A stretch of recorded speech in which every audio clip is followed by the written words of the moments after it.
ज्ञानतिमिरान्धस्य ज्ञानाञ्जनशलाकया चक्षुरुन्मीलितं येन तस्मै श्रीगुरुवे नमः। गुरुवे गौरचन्द्राय राधिकाय तदालये कृष्णाय कृष्णभक्ताय तद्भक्ताय नमो नमः। वाञ्छाकल्पतरुभ्यश्च कृपा सिन्धुभ्य एव च पतितानां पावनेभ्यो वैष्णवेभ्यो नमो नमः। प्रेम से बोलो श्री कृष्ण चैतन्य प्रभु नित्यानंद श्री अद्वैत गदाधर श्रीवासादि गौर भक्तवृंद। हरे कृष्णा कृष्णा कृष्णा हरे हरे, हरे राम राम राम हरे हरे। सर्वप्रथम दीक्षा गुरु पाद पद्म नितिल्ला प्रविष्ट ओम विष्णु पाद स्तोत्र श्री श्रीमशील भक्ति वेदांत शिला नारायण गोसाई महाराज जी के चरणों में अनंत कोटि दंडवत प्रणाम ज्ञापन करते हुए उनसे ऐसी कृपा की वांछा करता हूँ। तत्पश्चात नितिल्ला प्रविष्ट ओम विष्णु पाद स्तोत्र श्री श्रीमशील भक्ति वेदांत शिला स्वामी महाराज जी के चरणों में अनंत कोटि दंडवत प्रणाम ज्ञापन करते हुए उनसे भी ऐसी कृपा की वांछा करता हूँ। आप सब भक्तों को मेरा प्रणाम स्वीकार हो। हरे कृष्णा। तो एक दिन चैतन्य महाप्रभु श्रीवास पंडित के घर पहुंचे और जो नित्यानंद प्रभु है, नित्यानंद प्रभु जब अपना घर त्याग करके नवदीप में आए हैं तो वो श्रीवास के घर पे ही रहते हैं और श्रीवास की जो पत्नी है मालिनी देवी उनके प्रति माता का भाव रखते हैं कि वो मेरी माता है। तो श्रीवास के यहाँ पे जब नित्यानंद प्रभु रहते थे, चैतन्य महाप्रभु परीक्षा करने के लिए श्रीवास को बोलते हैं कि अरे पंडित, तुम तो ब्राह्मण कुल के हो और तुमने नित्यानंद प्रभु को अपने घर पे रखा हुआ है। यही अवधूत केने राखे निरंतर। ठीक है, एक दिन दो दिन रख लो इसको, तो तुमने निरंतर ही अपने घर पे रख लिया है नित्यानंद प्रभु को। और इसकी कौन सी जाति है, कौन सा कुल है, कौन इसके माता पिता है, कहाँ का रहने वाला है, हमें तो पता ही नहीं है। और ये बाहर बाहर घूमता रहता है, कभी यहाँ जाता है कभी वहां जाता है। तो तुम्हें ऐसे नहीं लगता कि तुम ब्राह्मण हो के इसको अपने घर पे रखा है? ये अवधूत है, इसकी जाति का भी हमें पता नहीं, इसी के साथ खाते हो पीते हो सोते हो। अगर तुम्हारा ब्राह्मण जाति भ्रष्ट हो गया तो वहां पे श्रीवास पंडित बोलते हैं हंसते हंसते, आमार परीक्षा प्रभु ए नहीं उचित। प्रभु आप जगत की परीक्षा लेते हो, आज मेरी भी परीक्षा ले रहे हो क्या? तो वहां पे वो महाप्रभु को बोलते हैं कि मदिरा यवनी यदि नित्यानंद धरे, जाति प्राण धन यदि मोर नाश करे, तथापि मोहर चित्ते नहीं बे अन्यथा, सत्य सत्य तुम्हारे कहिलु एही कथा। कि हे महाप्रभु, अगर नित्यानंद प्रभु अपने हाथ में मदिरा पान करने वाला जो होता है मदिरा पान करना शुरू कर दें और अगर वो अपने साथ में एक किसी वैश्य को भी रख लें, तब भी मेरी जाति प्राण धन अगर सब कुछ हर भी लें, तब भी मेरे लिए नित्यानंद प्रभु ही रहेंगे। तो जब चैतन्य महाप्रभु ने श्रीवास पंडित के मुख से ये सुना कि इनका नित्यानंद प्रभु के चरणों में कितना अनुराग है और नित्यानंद प्रभु जो साक्षात लक्ष्मण और बलराम जी हैं उनके प्रति इनका कैसा दृढ़ विश्वास है, तो महाप्रभु इसको सुन के बड़े आनंदित होते हैं और श्रीवास को पकड़ पकड़ के बोलते हैं कि बोलीला पंडित श्रीवास, नित्यानंद प्रति तोर एता विश्वास, तेरा नित्यानंद प्रभु के प्रति इतना विश्वास है। मेरे गोपे नित्यानंद प्रभु, तुम उनको अच्छे से जानते हो। अब नित्यानंद प्रभु की इस निष्ठा को देख के वो इतने संतुष्ट होते हैं और श्रीवास को आशीर्वाद देते हैं। क्या आशीर्वाद देते हैं? बेडाल कुक्कुर आदि तोमार बाडीर सबार आमाते भक्ति हई बेस्तिर। तुम्हारे घर में अगर कोई कुत्ता भी रहता होगा, कोई बिल्ली, कोई चूहा, जितने भी छोटे पशु पक्षी होते हैं, तुम्हारे घर में जो पशु पक्षी हैं उनको भी मेरी भक्ति की प्राप्ति होगी। क्यों? क्योंकि तुम्हारा नित्यानंद प्रभु के चरणों में इतना अनुराग है। फिर आगे बोलते हैं कि हो सकता है कि किसी दिन लक्ष्मी जी को, जो साक्षात लक्ष्मी भगवान विष्णु के वक्षस्थल पे रहती है, उनके चरणों में सेवा करती है, हो सकता है कि किसी दिन लक्ष्मी जी को धन का अभाव आ जाए और लक्ष्मी जी को द्वार द्वार पे भटकना पड़े धन मांगने के लिए, भीख मांगने के लिए। लेकिन श्रीवास, तुम जैसे भक्त जिनका नित्यानंद प्रभु के प्रति ऐसा निष्ठा है, उनको किसी भी जन्म में मैं किसी भी वस्तु का अभाव नहीं आने दूंगा। फिर आगे नित्यानंद प्रभु जो है वहीं पे नवदीप पे रह रहे हैं। चैतन्य महाप्रभु नित्यानंद प्रभु को अपने घर पे भोजन के लिए निमंत्रण देते हैं। जिस दिन नित्यानंद प्रभु और निमाई दोनों भोजन करने जाएंगे सची माता के आंगन में, उस दिन सची माता ने एक सपना देखा माता ने सपना देखा कि सची माता के घर पे कृष्ण बलराम के विग्रह हैं जिनकी वो सेवा करती है, और उन्होंने देखा कि आज मेरे घर पे भोजन करने के लिए आए हैं। सपना देख रही है सची माता कि निमाई और नित्यानंद प्रभु दोनों मेरे यहाँ भोजन करने के लिए आए हैं। और दोनों जब भोजन करने के लिए आए, महाप्रभु और नित्यानंद प्रभु दोनों 5-5 साल के बालक बन गए, और साथ में ये भी 5 साल के बालक बन जाते हैं, कृष्ण और बलराम। तो माता ने जब कृष्ण बलराम को भोग लगाने के लिए, जैसे हम ठाकुर जी को भोग की थाली लेके आते हैं, आगे रखते हैं, जब कृष्ण बलराम के सामने भोग की थाली रखी तो वहां पे नित्यानंद प्रभु जो है कृष्ण के साथ लड़ना शुरू करते हैं, और जो यहाँ पे चैतन्य महाप्रभु है निमाई, वो बलराम के साथ लड़ना शुरू करते हैं। जैसे 5 साल के बच्चे लड़ते हैं तो कैसे लड़ते हैं, एक दूसरे के बाल खींचते हैं, चूंटी मारते हैं, कपड़े खींचते हैं, उसी प्रकार से वहां पे बलराम जी और निमाई और नित्यानंद प्रभु लड़ाई कर रहे हैं। किससे? वहां पे कृष्ण से। भागो भागो, ये तुम्हारा घर थोड़ी ना है, ये हमारा घर है, हम यहाँ के मालिक हैं, तुम कहां से आके यहाँ पे बैठ गए हो? तो वो दोनों बोलते हैं कि नहीं नहीं, हम लोग भगवान हैं। तो वहां पे निमाई और वो उनको बोलते हैं, भाई तुम कौन से भगवान हो, ये कलयुग चल रहा है, ये तुम्हारा द्वापर युग नहीं है, इस समय हम ब्राह्मण लोग हैं, हमारा ही सब कुछ चलेगा, भागो यहाँ से। और वहां पे नित्यानंद प्रभु बोलते हैं, नित्यानंद बोले तोर कृष्ण की डर, गौर चंद्र विश्वंभर अमर ईश्वर। नित्यानंद प्रभु बलराम जी को बोलते हैं, भाई तेरे कृष्ण से मुझे कोई डर नहीं है, तेरे कृष्ण जगत का मालिक होगा, लेकिन अभी तो मेरे मालिक कौन है? चैतन्य महाप्रभु हैं। तो दोनों आपस में एक दूसरे के साथ खींचाखाची करते हैं कि जो भोग की थाली आई है इसको कौन खाएगा, कृष्ण बलराम खाएंगे या फिर निमाई और नित्यानंद प्रभु खाएंगे। तो सच्ची माता ये स्वप्न जो है बताती है निमाई को कि मैंने आज ऐसा सपना देखा। तो निमाई बोलते हैं कि हाँ, हमारे घर में जो ठाकुर है वो वास्तविक में भगवान को जो भी तुम मैया भोग लगाते हो वो खाती है, तो तुम्हारा सपना जो है मिथ्या नहीं है। और कभी कभी मेरे को ऐसा शक होता था कि जब मैं ठाकुर जी के सामने भोग की थाली रखती हूँ तो आधा भोग गायब हो जाता है, कहीं तुम्हारी जो पत्नी है जो विष्णु प्रिया है, कहीं वही तो आधा भोजन नहीं कर जाती। कई बार इस प्रकार का संदेह था। तो महाप्रभु बोलते हैं कि मेरा संदेह दूर हो गया कि हमारे घर में जो ठाकुर है वो वास्तविक में ही भोजन करते हैं। अब जब भोजन करने के लिए बैठे नित्यानंद प्रभु और चैतन्य महाप्रभु सची माता के उस आंगन में, तो माता अगले ही क्षण क्या देखती है? माँ देखती है कि एक कृष्णवन और एक शुक्लवन हो गए। यद्यपि दोनों गोरे हैं, लेकिन उस समय वो निमाई को कैसे देखती है? कृष्ण और उनको बलराम के रूप में दर्शन करती हैं। और दोनों बड़े जब भोजन कर रहे थे साथ ही साथ में फिर क्या देखती हैं? दोनों चतुर्भुज हो गए हैं, दोनों ही चतुर्भुज विष्णु की तरह बैठे हुए हैं और भोजन कर रहे हैं। तो सची माता इसको देखते ही एकदम मूर्छित होकर वहां पे गिर जाती है। पहले कृष्ण बलराम के रूप में देखा, फिर चतुर्भुज रूप में देखा। तो इस प्रकार से वो माता को अपना बार बार दर्शन कराते हैं, लेकिन माँ उस प्रेम में भूल जाती है कि ये भगवान है और क्या समझती है, तो मेरा अपना निमाई ही है। इस प्रकार से अब एक दिन चैतन्य महाप्रभु सब भक्तों को इकट्ठा करते हैं, और सब भक्तों को इकट्ठा करके चैतन्य महाप्रभु बोलते हैं कि देखो रात्रि के समय तुम सब क्या करते हो? तो सब भक्त लोगों ने बोला रात्रि के समय हम सब लोग विश्राम करते हैं। महाप्रभु बोले दिन में क्या करते हो? दिन में संसार का काम करते हैं। तो महाप्रभु बोले कि नहीं, आज से हम लोग रात्रि के समय क्या करेंगे? कोई भी विश्राम नहीं करेगा, आज से हम लोग रोज रात को भगवान का कीर्तन करेंगे। तो सारे भक्त लोग बोलते हैं कहाँ पे करेंगे? बोले श्रीवास पंडित के घर पे रात को सारे भक्त लोग आएंगे और वहां पे आज से हम लोग रोज क्या करेंगे? भगवान का कीर्तन करना शुरू करेंगे। तो श्रीवास पंडित के आंगन में ही चैतन्य महाप्रभु ने अपना संकीर्तन रास आरंभ किया। सारे भक्त लोग वहां पे एकत्रित होते हैं और चैतन्य महाप्रभु किस किस को संकीर्तन में आने देंगे? जो केवल वैष्णव है, जो महाप्रभु के अंतरंग परिकर है, वो ही श्रीवास आंगन में आ सकते हैं, बाकी सबको प्रवेश मिलेगा नहीं। और जब सब लोग अंदर आ गए, द्वार बंद हो जाएगा और अंदर कीर्तन चलेगा। जब पूरी रात अंदर कीर्तन चलेगा, कीर्तन की ध्वनि बाहर भी जाएगी, और बाहर के जो पाखंडी लोग हैं वो भागे भागे आएंगे कि भाई कीर्तन रात को क्यों चलाया हुआ है, बंद करो, या देखने के लिए आएंगे कि क्या हो रहा है। पूरी रात द्वार बंद रहेगा, अंदर कोई प्रवेश किसी का होगा नहीं, केवल महाप्रभु के जो अंतरंग परिकर है वो ही उनके साथ कीर्तन करेंगे। अब बड़ा ही सुंदर वर्णन कर रहे हैं कि जब महाप्रभु कीर्तन करते थे, कीर्तन करते करते महाप्रभु के कैसे कैसे वो उन्होंने भावों को प्रकाशित किया है।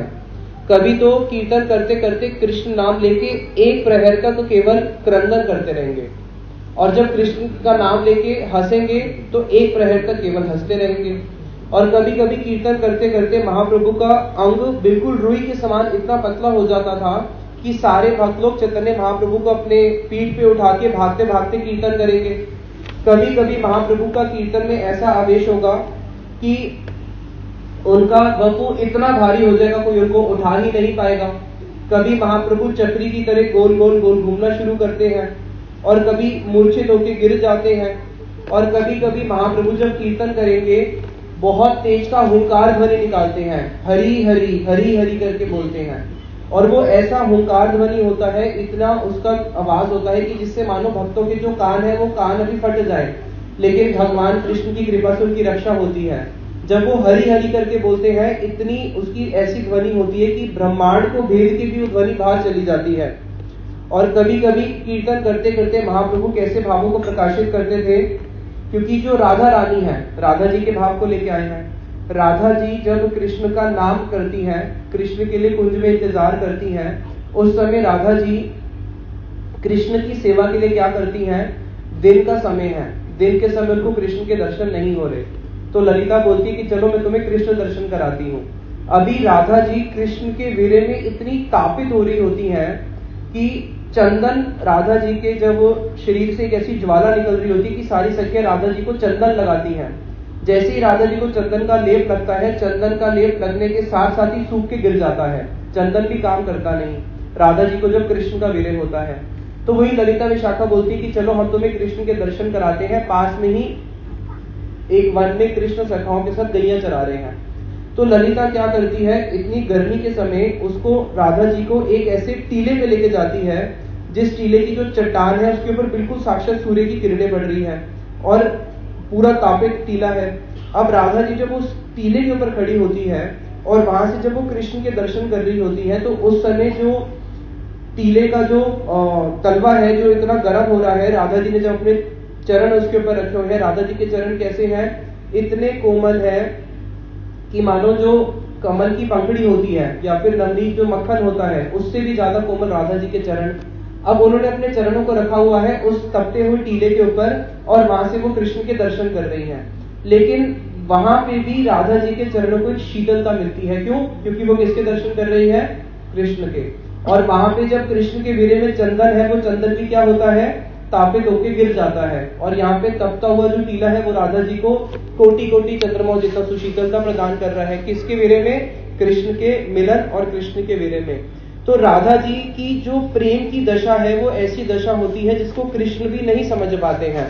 तो वही राधा जी के प्रेम का भाव उत्पादन करते हुए कभी कभी चैतन्य महाप्रभु क्या करते हैं, उनके शरीर में से इतना पसीना निकलना शुरू करता है मानो ऐसे लगता है जो गंगा पहले भगवान के चरणों से निकली थी आज सारे अंग में से निकल रही है।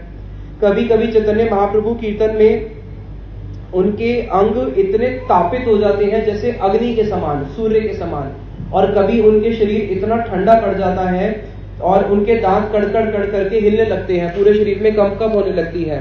तो इस प्रकार से चैतन्य महाप्रभु के अनेक अनेक भाव प्रकाशित होते हैं। गद गद अंतर भाव विकारम दुर्जन दर्जन कलमशनाशम भव भय भंजन कारण करुणम तम प्रणमामि च शीश चितनयम। तो वहां पे चैतन्य महाप्रभु अनेक अनेक भावों को प्रकट करते हैं। और कई बार जब वो नाचते हैं तो ऐसा नाचते हैं कि पृथ्वी भी कांपने लग जाती है।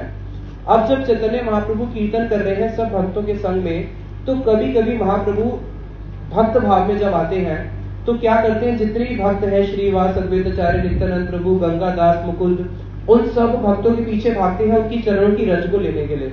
अब सोचो महाप्रभु के साथ में सब भक्त लोग कीर्तन कर रहे हैं, अब महाप्रभु किसी के भक्त की चरणों की रज लेने के लिए जाएंगे तो वो क्या करेगा, वो वहां से भागना शुरू करेगा कि मेरे चरणों की रज ना ले ले। अब वो चारों तरफ भागता रहता है, महाप्रभु उसके पीछे पीछे भागते रहते हैं कि नहीं तेरे तो चरणों की रज लूंगा ही लूंगा। और अगले ही क्षण क्या करते हैं, जिस भक्तों की चरणों की रज लेते हैं उसके ही पीठ पे बैठ जाते हैं और बोलते हैं मैं ही विष्णु हूँ, मैं ही भगवान हूँ। तो कभी कभी तो क्या करते हैं, कीर्तन में फिर अपने चरणों को आगे कर देंगे और सब भक्तों को बोलेंगे आओ मेरे चरणों की रज लो। तो सारे भक्त लोग भाग के आएंगे, महाप्रभु के चरणों का रज लेके अपने मस्तक से स्पर्श करेंगे।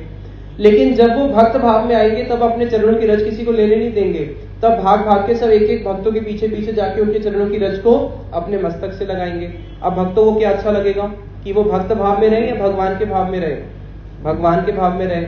लेकिन महाप्रभु प्रायः भक्त भाव में रहते हैं, कभी कभी भगवान के भाव में आते हैं।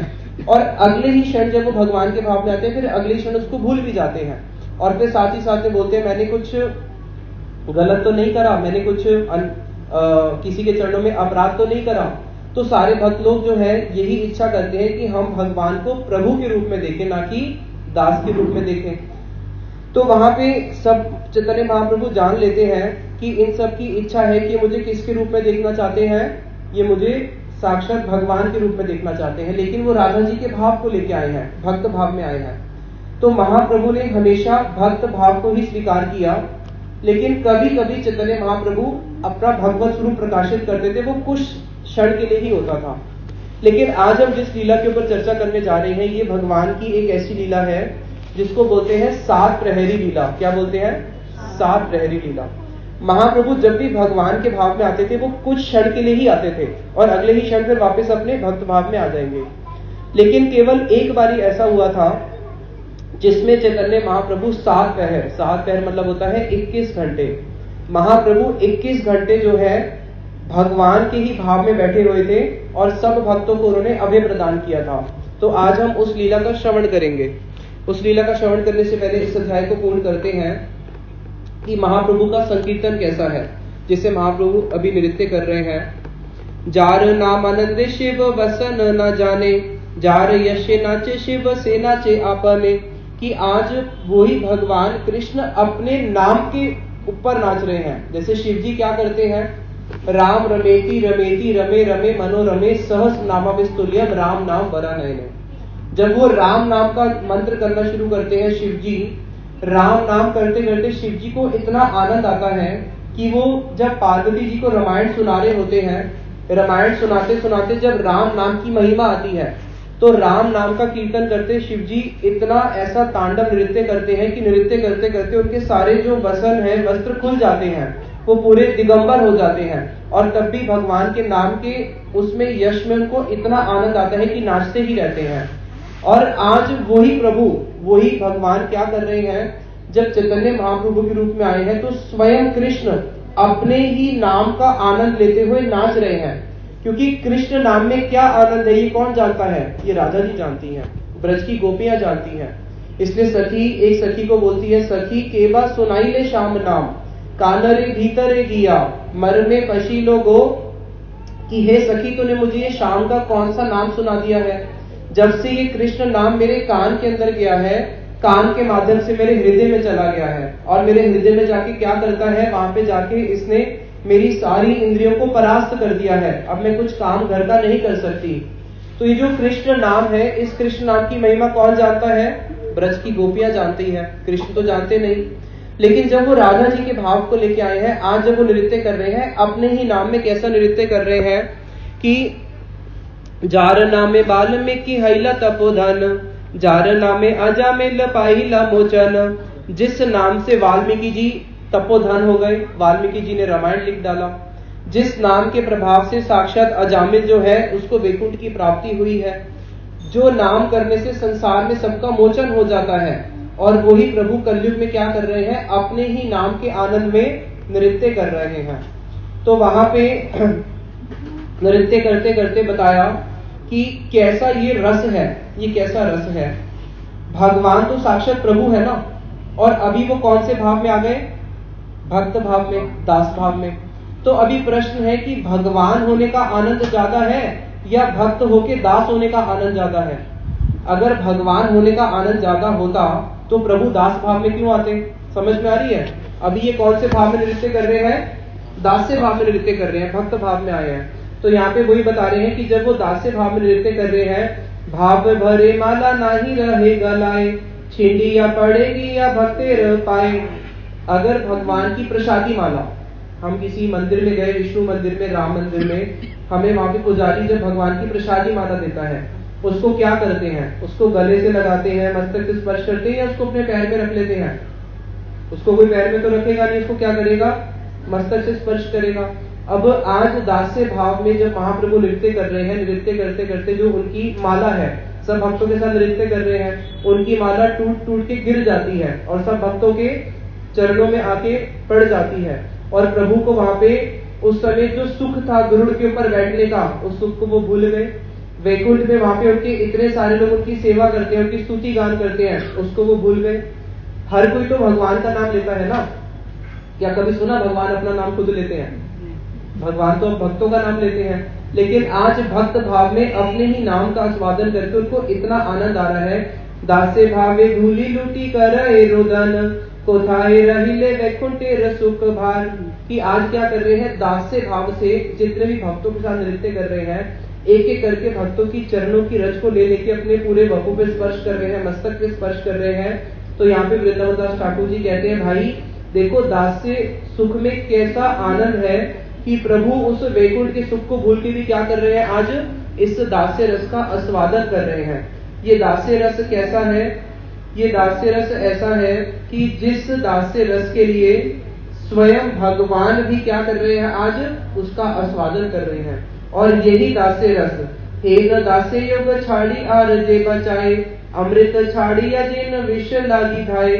जो इस दास्य रस को छोड़ के इस संसार में राजा बनना चाहता है, महाराज बनना चाहता है, इंद्र बनना चाहता है, वो व्यक्ति ऐसा है जो अमृत को छोड़ के विष के पीछे भागता है।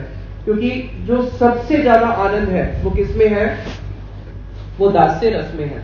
एक प्रभुपाद जी छोटी सी उपाख्यान सुनाते थे। एक बारी इस जगत में कोई दास बनना चाहता है, इस जगत में सब क्या बनना चाहते हैं? मालिक बनना चाहते हैं। लेकिन हनुमान जी से पूछो आप मालिक बनना चाहते हो, वो क्या बोलेंगे? नहीं नहीं, मैं तो राम का दास ही बनना चाहता हूँ। अगर राम जी उनको पदवी दे कि नहीं मैं तुम्हें बहुत बड़ा मालिक बना देता हूँ, तुम भगवान बन जाओ, वो बनेंगे? नहीं बनेंगे। क्यों? क्योंकि दास से रस में ही अमृत है। इसको एक उपाख्यान से प्रभुपाद जी सुनाते थे। एक वृद्ध महिला, विधवा, उसका एक ही पुत्र है, बहुत गरीब है, अपने बच्चे को चाहती है कि जैसे मेरा गरीबी में जीवन कट रहा है, मेरे बच्चे का ऐसा जीवन ना कटे। तो अपने बच्चे को उसने स्कूल में दाखिल करवाया पढ़ाई के लिए। जब बच्चा स्कूल में पढ़ने के लिए गया तो बच्चे की साथ में ट्यूशन भी लगाई। अब ये दिन रात लोगों के घर में जा जाके झाड़ू मारती है, पोछा मारती है, और जितना भी पैसा कमाती है उससे अपना 2 वक्त का भोजन करती है, बाकी सारा पैसा बच्चे की पढ़ाई में लगाती है। बच्चे का ट्यूशन लगाया। बच्चे का जब ट्यूशन लगाया, पहली क्लास में बच्चे को क्या सिखाया जाता है? A for Apple, B for boy, ABCD सिखाया जाता है। करते करते बच्चा 7वीं क्लास में आ गया। 7वीं क्लास में ज्योमेट्री का एक सब्जेक्ट होता है, सुने ज्योमेट्री? ज्योमेट्री में क्या सिखाते हैं? उसमें ये सब होते हैं ना, A+B, मैथ्स में होता है ना A+B² और ABCDE, वो जो ऐसे ट्रायंगल बना होता है। अब ये जो बूढ़ी अम्मा थी, इसने देखा 7 साल हो गए मैं अपने बच्चे के लिए इतना पैसा खर्च करती हूँ स्कूल में, ट्यूशन में, और ये ट्यूशन मास्टर तो पागल बना रहा है। जब मेरा बच्चा 1 साल का था तब भी ABCD करता था, अब 7वीं क्लास में आके तब भी क्या कर रहा है? तब भी ABCD कर रहा है। तो उसको आया बहुत गुस्सा। वो वेलन होता है ना जिससे माता है वो रोटी बेलती है, उसने वेलन उठाया और गुस्से में जाके उसका जो टीचर था जो उसको पढ़ा रहा था, उसको वेलन से मारने लग गई कि तू मेरे को पागल बनाता है, तूने मुझे अनपढ़ समझ के रखा है, मैं इतनी भी अनपढ़ नहीं हूँ, 7 साल से मेरे बच्चे को ABCD सिखाता जा रहा है, भाग यहाँ से। अब वो जो बच्चे का ABCD और 7वीं क्लास में जो ABCD है उसमें फर्क है या नहीं है? उससे बहुत अंतर है, लेकिन उसको नहीं समझ पाई। उसी प्रकार से हम लोग अनपढ़ हैं, हमें जो भगवत विषय ज्ञान बिल्कुल भी नहीं है, भागवत का ज्ञान नहीं है, इसलिए हम लोग क्या सोचते हैं? मालिक बनना अच्छा है, दास बन के क्यों रहे? लेकिन इस जगत का दास और भगवान का दास दोनों अलग है, एक नहीं है। जैसे बच्चे का ABCD और 10वीं 11वीं का ABCD अलग है, उसी प्रकार से इस जगत में दास बनना होता है शोषण। इस जगत में कोई भी अगर नौकर होता है तो उसका सब लोग क्या करते हैं? उसका शोषण किया जाता है। कोई भी अपने नौकर का भला चाहता नहीं है। लेकिन भगवत राज्य में अलग है। भगवान अपने दास से कितना प्रेम करते हैं, जितना वो अपने आप से भी नहीं करते, इस जगत में ही संभव नहीं है।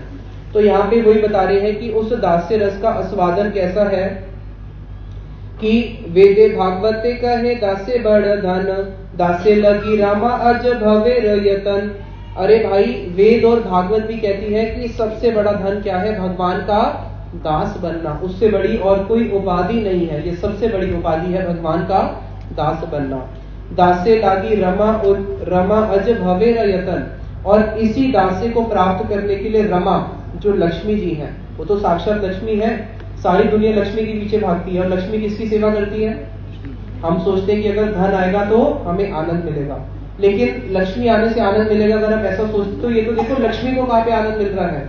लक्ष्मी को स्वतंत्र रूप से आनंद नहीं है, लक्ष्मी को आनंद कहाँ पे मिलता है? भगवान विष्णु के चरणों की सेवा करने से। भगवान विष्णु की दासी है वो, तो भगवान के दास में ऐसा आनंद है जिसके लिए लक्ष्मी जी भी याचना करती है कि मैं भगवान की दासी बन सकूं। यहाँ तक कि ब्रह्मा और शिव जी भी इसकी याचना करते हैं कि हम भगवान के दास बन सके। और उसी दास्य रस का स्वाद करने के लिए स्वयं चैतन्य महाप्रभु फिर कृष्ण भी चैतन्य महाप्रभु के रूप में इस कलयुग में अवतरित होते हैं। इसलिए सबसे बड़ा वस्तु क्या है? भगवान से क्या मांगना? भगवान का दास बन जाना, ये सबसे बड़ा वस्तु। और हम जितनी भी जीव आत्माएं हैं, हम सब जीवात्माओं का स्वरूप है एक। क्या स्वरूप है? जीवेरा स्वरूप है नित्य कृष्ण दास। कि हम सारी जीवात्माओं का एक स्वरूप है कि हम सब किसके दास हैं? कृष्ण के दास हैं। और जब हम भूल जाते हैं कि मैं कृष्ण का दास हूं, उसी समय माया क्या करती है? फिर माया दंड देती है। माया के हाथ में क्या है? त्रिशूल। त्रिशूल से वो क्या करती है? उन सारे जीवों को दंड देती है जो भूल जाते हैं कि वो कृष्ण के दास हैं। और हम इस जिस जगत में बैठे हैं, इस जगत को क्या बोलते हैं? कारागार। क्या बोलते हैं? कारागार। माया रचे कारागार, माया ने कारागार रचा। अब कारागार के अंदर किसको डालते हैं? जो अपराधी व्यक्ति है उसको डालेंगे, निर्दोष व्यक्ति को डालेंगे? अपराधी। तो अभी इस कारागार में हम सब लोग कौन हो गए? हम सब लोग अपराधी। कई लोग बोलते हैं ना मैंने क्या गलत किया, मेरे साथ इतना ये हो रहा है, मेरे साथ वैसा हो रहा है। तो भाई इस जगत में सभी अपराधी है, क्योंकि हम सब किसके अंदर हैं? इस कारागार के अंदर हैं। अब कारागार के अंदर एक ऐसा कैदी जिसके 3 साल पूरे हो गए, उसको 10 साल की सजा है, अभी 3 साल हो गए। 3 साल बाद जाके वो केक काटेगा कि हाँ मेरे 3 साल पूरे हो गए। कारागार में आया था 3 साल पहले, खुश होगा वो? और हम लोग कितना खुश होते हैं, 5 साल का हो गया, 10 साल का हो गया, जन्मदिन मनाते हैं कि मैं इस कारागार में आया। तो ये क्या है? पूरा कारागार है। और इस कारागार के अंदर सजा दी जाती है। 4 मुख्य सजा है, जन्म, मृत्यु, बाकी 2 कौन सी और है? पहला सजा जन्म और लास्ट हो गया मृत्यु। बीच में 2 सजाओं कौन सी दी जाती है? बुढ़ापा और बीमारी। बुढ़ापा, बीमारी भी होता ना, कोरोना। बुढ़ापा, बीमारी, जन्म, मृत्यु, ये 4 सजा दी जाती है। अब कोई बड़े से बड़ा MLA हो, MP हो, कोई बड़े से बड़ा मिनिस्टर हो, कोई बच सकता है सजा से? इससे कोई नहीं बच सकता। तो ये माया रूपी कारागार के अंदर जीवों को दुख दिया जाता है, किनको? जो भूल जाते हैं कि मैं कृष्ण का दास हूं। तो अभी प्रश्न है, श्रील भक्तिविनोद ठाकुर जी बोलते हैं कि अगर आप अपने सारे दुख खत्म करना चाहते हो तो एक छोटी सी पंक्ति है, बस उसको अपने जीवन में अपना लो। क्या? तुम्हें कृष्ण दास कर ले एक विश्वास, तार आर दुख नाई। इसको मेरे पीछे बोलो, तुम्हें कृष्ण दास कर ले एक विश्वास, तार आर दुख नाई। श्रील भक्तिविनोद ठाकुर जी कहते हैं उसी समय सारे दुख खत्म हो जाएंगे, जिस समय विश्वास हो जाएगा कि तुम क्या हो? तुम ही कृष्ण दास, की तुम कृष्ण के दास हो। और हम सब लोगों का अपराध क्या है कि हम लोग इसको स्वीकार ही नहीं करना चाहते मैं कृष्ण का दास हूं, जिसके लिए लक्ष्मी, ब्रह्मा, शिव जी ललायत होते हैं। उस दासत्व को प्राप्त करने के लिए हम लोग इस जगत में आ गए कि नहीं हम तो मालिक बनेंगे। तो हम सब लोगों का दंड माया क्यों देती है? क्योंकि हम सब लोग इस जगत में क्या बनने के लिए आए हैं? मालिक बनने के लिए आए हैं। ये पूरा का पूरा संसार किसका है? गीता भगवान कहते हैं पूरी सृष्टि मेरी है। अब इस सृष्टि के मालिक कौन है? भोक्ता कौन है? कृष्ण। हम उनकी सृष्टि को भोगने के लिए इस जगत में आए, इसलिए हमें क्या करना पड़ता है? इस माया रूपी कारागार के अंदर बार बार जन्म मृत्यु में पड़ना पड़ता है। लेकिन जिस दिन जीव को विश्वास हो जाए कि वो कृष्ण का दास है, उसी दिन से उसके सारे दुख खत्म हो जाते हैं। आगे फिर यहाँ पे चैतन्य महाप्रभु दिखा रहे हैं कि किस प्रकार से उस दास्य रस में संकीर्तन कर रहे हैं। और संकीर्तन करते करते फिर चैतन्य महाप्रभु ने क्या किया? वहां पे बहुत सारी शालिग्राम शिला पड़ी थी, जैसे हमारे घर में मंदिर होता है शालिग्राम शिला पड़ी होती है। तो चैतन्य महाप्रभु उस सिंहासन पे जाके बैठ गए जिसपे सारी शालिग्राम शिला पड़ी थी विष्णु रूप में, और सारी शालिग्राम शिला को अपनी गोद में रख लिया। जैसे ही वो सिंहासन पे जाके बैठे तो वो सिंहासन जो है उनके भार को उठा नहीं सका। तो उतने में ही नित्यानंद प्रभु आते हैं और नित्यानंद प्रभु उस सिंहासन के माध्यम से महाप्रभु के भार को वहन करते हैं। और फिर चैतन्य महाप्रभु भक्त भाव से वापस भगवान के भाव में आके बोलते हैं सब भक्तों को कि मेरे को कुछ खाने को दो। तो सारे भक्त लोग महाप्रभु को कुछ ना कुछ भोजन के लिए वस्तु देते हैं और महाप्रभु देखते ही देखते सारे भक्तों ने जो उनको द्रव्य दिए अगले ही क्षण में सारा कुछ पान कर गए। अब महाप्रभु कहते हैं और कुछ लेके आओ। तो सारे भक्त लोग बोलते हैं प्रभु हम तो छोटे छोटे भक्त हैं, हमारे तो शूद्र शूद्र उपहार है और आप तो साक्षात प्रभु हो पूरे जगत के नाम, तो आपका पेट हम कैसे भर सकते हैं। तो महाप्रभु बोलते हैं कि नहीं, भक्तों का जो उपहार है वो कभी शूद्र नहीं होता, तुम जो भी लेके आओगे उसको मैं प्रेम से पाऊंगा। तो वहां पे भक्त बोलते हैं प्रभु सारा कुछ तो भोजन खत्म हो गया, केवल हमारे पास अब पान बचा है। तो महाप्रभु बोलते तो पान ही लेके आओ। तो कर्पूर और तंबूल का जो पान है उसको वो पाते हैं। नित्यानंद प्रभु साथ ही साथ में भगवान के ऊपर छत्र लेके खड़े हो जाते हैं, अद्वैत आचार्यों की स्तुति गान करना शुरू करते हैं और जितने भी भक्त हैं भगवान के ऐश्वर्य को देख के सब लोग वहां पे भगवान के सामने हाथ जोड़ के खड़े हो जाते हैं और भगवान सबको बोलते हैं वर मांग लो, वर मांग लो। अब जब भगवान सबको बोलते हैं वर मांग लो, अब सब लोग कोई ना कोई क्या मांगेंगे, भगवान से वर मांगेंगे। लेकिन भगवान फिर अगले ही क्षण क्या करते हैं, वापस भक्त भाव में आ जाते हैं और फिर भाग के सब भक्तों की चरणों की धूली को लेने के लिए भागते हैं। तो सारे भक्त लोग डर के भागते हैं, भाई तो भगवान है हमारे चरणों की रज लेंगे तो हमारा क्या होगा। अब सब भक्तों की इच्छा है कि भगवान हमेशा ही हमारे सामने कुछ समय तक भगवान के भाव में रहे। अब हम 7 पहरिए लीला में जाते हैं जिसमें चैतन्य महाप्रभु 7 पहरिए तक यानी कि 21 घंटे तक पूरा उस भाव में रहते हैं और उस भाव के अंदर भगवान के भाव में चैतन्य महाप्रभु बैठ जाते हैं आसन पे। उनका बड़ा सुंदर अभिषेक होता है। जब चैतन्य महाप्रभु भक्त भगवान के भाव में बैठे हैं तो महाप्रभु आज्ञा देते हैं कि मेरे अभिषेक के गीत पढ़ो। तो भगवान के जो भक्त हैं, जो भगवान का अभिषेक किया जाता है, दक्षिण भारत में देखा होगा, जब भगवान का अभिषेक करते हैं तो एक मंत्र पढ़ा जाता है जिसको बोलते हैं पुरुष सूक्त मंत्र। तो जब भगवान ने ये आदेश दिया कि मेरे गीत पढ़ो अभिषेक के, तो वहां पे जो अद्वैत श्रीवास आदि भक्त जो है भगवान का पुरुष सूक्त मंत्र का जप करना शुरू करते हैं और सारे भक्त लोग वहां से पास में ही गंगा बहती है, गंगा में जा रहे हैं और वहां से गंगा के पात्र में भर भर के लोटे लेके आ रहे हैं और चैतन्य महाप्रभु के चरणों का अभिषेक करना शुरू करते हैं और सब में होड़ लग जाती है, मैं पहले करूंगा, मैं पहले करूंगा। तो सब लोग एक एक करके चैतन्य महाप्रभु के चरणों का अभिषेक करते हैं और अभिषेक भी कैसे कर रहे हैं, जो गंगा जल लेके आ रहे हैं उसको एक वस्त्र से छानते हैं जिसके अंदर फिर कर्पूर और कुछ चंदन मिला देते हैं और सब लोगों ने बार बार, किसी ने 2 बार, किसी ने 3 बार, बार बार महाप्रभु के चरणों का अभिषेक किया। और महाप्रभु के चरणों के अभिषेक करने के बाद यहाँ पे श्री वृंदावन दास ठाकुर जी लिखते हैं कि जिन भगवान के चरणों में एक जल बिंदु देने मात्र से एक व्यक्ति यमलोक से पार हो जाता है, वैकुंठ की गति को प्राप्त कर लेता है। और यहाँ पे तो भक्त लोग साक्षात भगवान के चरणों का बार बार अभिषेक भी कर रहे हैं और जलपान भी कर रहे हैं। भगवान के चरणों का अभिषेक किया था ब्रह्मा जी ने और वो क्या बन गया, भगवान के चरणों का जब अभिषेक ब्रह्मा जी ने किया वो क्या बन गया, वो गंगा जल बन गया। उस गंगा जल को उन्होंने कहां पे रखा, अपने कमंडल में रखा, धरती लोक पे भेजा नहीं।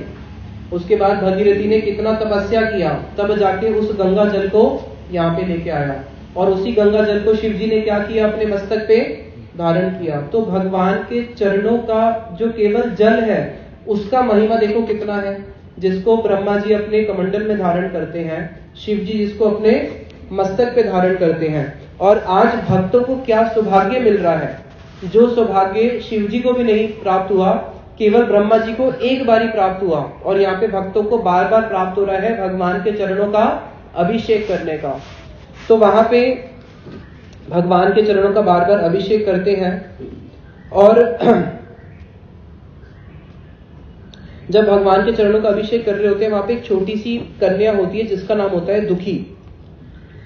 तो चैतन्य महाप्रभु पूछते हैं इसका नाम क्या है, सब लोग बोलते हैं इसका नाम है दुखी। तो महाप्रभु बोलते हैं इसका नाम दुखी क्यों है, इसका नाम तो सुखी होना चाहिए। तो महाप्रभु उसका नाम क्या कर देते हैं, फिर बाद में सुखी कर देते हैं। अब वहां पे चरणों का अभिषेक करने के बाद क्या करते हैं, भगवान के चरणों में फिर क्या करते हैं अभिषेक करने के बाद, उसमें तुलसी का पत्ता दिया जाता है, उसमें चंदन लगाया जाता है, वहां पे कुछ इत्र लगाया जाता है। तो सब भक्त लोग क्या करते हैं, अपने अपने श्रद्धा अनुसार कोई वहां पे इत्र लगाता है, कोई भगवान के चरणों में तुलसी का जल देता है, कोई रेशमी अच्छे से वस्त्र लेके आके भगवान के चरणों को पोंछ देता है। सब लोग मिलके भगवान के चरणों की सेवा कर रहे हैं। जे चरण पूजी बारे साबार भावना, अज रमा शिव करे जे लागी कामना। जिन चरणों की पूजा करने की इच्छा करते हैं ब्रह्मा, शिव जी और लक्ष्मी जी, आज प्रभु इतने उदार हो गए कि अपने चरणों की सेवा सबको दे रहे हैं। रामलीला में राम जी के चरण किसने धोए थे, बता सकते हो किसने अभिषेक किया था? जब राम जी वनवास में गए थे, किसने भगवान के राम जी के चरणों का अभिषेक किया था, बताओ? केवट ने किया था। और उसको भगवान ने अपने चरण अनायास से दिए थे या बहुत थोड़ा मुश्किल से दिए थे? एकदम से तो दिए नहीं थे। केवट ने भगवान को क्या किया था? ब्लैकमेल किया था ना कि आपको उस पार लेके जाऊंगा, पहले अपने चरण धोने दो। तो केवट ने केवल भगवान के चरण धोए थे। और कहीं पे इतना वर्णन नहीं आता कि राम जी ने वनवास में किसी को अपने चरण का अभिषेक करने दिया हो। भगवान कृष्ण का भी ऐसे सुनने को नहीं आता कि उन्होंने अपने चरण किसी को अनायास अभिषेक करने के लिए दिए हो।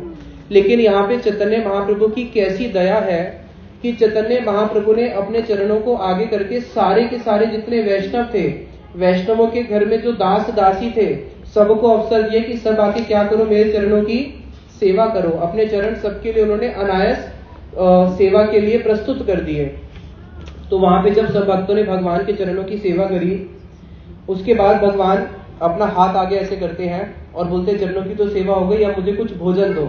तो सारे भक्त लोग भागते हैं भगवान के लिए कुछ ना कुछ भोजन लेके आने के लिए। बाहर जाके देखा कोई केले वाला है तो उससे सारे केले खरीद लाए। किसी मिठाई की दुकान पे देखा संदेश मिलता है तो सारा का सारा संदेश खरीद के लेके आ गए। कोई मूंग चावल आदि कुछ लेके आ गया, कोई नारियल पानी लेके आ गया। तो बाहर जा जाके जिसको जो जो वस्तु मिल रही है सब लोग ले लेके आके क्या कर रहे हैं, बार बार भगवान को भोजन करा रहे हैं। किसी ने नारियल पानी भोजन कराया, उसके मन में आया अरे मैं तो केवल पानी ही पिलाया है, कुछ भोजन भी तो कराना चाहिए। तो वो भाग के जाता है, संदेश लेके आ जाता है। सोचते हैं अरे मैंने पानी भी पिला दिया, तो मैंने मिठाई खिलाई, कुछ नमकीन भी तो खिलाना चाहिए। तो वो कुछ ना कुछ और पकोड़े या कुछ ऐसी सामान लेके आता है। तो अनेक अनेक प्रकार से सब भक्त लोग जिसके पास जो जो वस्तु आ रही है सब लोग बाहर से लेके आ रहे हैं। कोई दूध आदि लेके आ रहा है, कोई मिठाई लेके आ रहा है, कोई दही लेके आ रहा है, सब लोग कोई लड्डू, कोई कई लोग तो केवल गंगा जल लेके आ जाते हैं, कोई गन्ने का जूस बना के ले आया। अनेक अनेक प्रकार से जिससे जो संभव हुआ सब लोग लेके आते हैं और महाप्रभु को क्या करते हैं, भोजन कराते हैं। उसके बाद भगवान ने वहां पे कुछ ही क्षणों के अंदर कितने कितने पात्र खाली कर दिए, उसकी कोई संख्या नहीं है। प्रभु केवल भोजन करते जा रहे हैं। अब भोजन करने के बाद क्या होता है, चैतन्य महाप्रभु सबको बोलते हैं कि संकीर्तन करो। तो वहां पे सब लोग जय सचिनंदन गौर हरि, जय सचिनंदन गौर हरि करके भगवान का कीर्तन करना शुरू करते हैं। अब चैतन्य महाप्रभु क्या करते हैं, एक एक करके उस सभा में एक एक करके भक्त को बुलाते हैं। सबसे पहले उन्होंने अपने भक्त को बुलाया और उस भक्त को बोलते हैं कि तुझे याद है रात के समय तेरे को बहुत ज्वर हो गया था, और जब रात के समय तेरे को ज्वर हो गया था, तेरा ज्वर जो है कम नहीं हो रहा था, तेरा ज्वर बढ़ता जा रहा था, और तेरे को रात के समय कोई वैद्य भी नहीं मिल रहा था। उस समय अर्धरात्रि के समय तेरे पास एक वैद्य आया था। वो वैद्य पूरी रात तेरे साथ बैठा रहा। जैसे घर में होता है ना, जब बच्चे को बुखार हो जाए तो माँ क्या करती है, रात को गीली पट्टी करती रहती है, कभी हाथ पे, कभी पैर पे, कभी माथे पे, कभी गर्दन पे, और पूरी रात बैठी रहती है। तो वो वैद्य पूरी रात तेरे साथ जो बैठा हुआ था, तेरे को पता है वो वैद्य कौन था? अपने उस भक्त को बोलते हैं। तो भक्त क्रंदन करना शुरू करता है। भगवान चैतन्य महाप्रभु बोलते हैं, मैं ही वैकुंठ से वैद्य के रूप में तेरे पास आया था। वैद्य रूपे तोर ज्वर करी नाम नाश, सुनिया विवल हरि पड़े से ही दास। अब जिसने ये सुना कि अरे महाप्रभु मेरे लिए वैद्य का रूप धारण करके आए और पूरी रात माता की तरह मेरा सेवा किया, इसको सुनते ही वो भूमि पे पड़ जाता है और क्रंदन कर करके रोना शुरू करता है।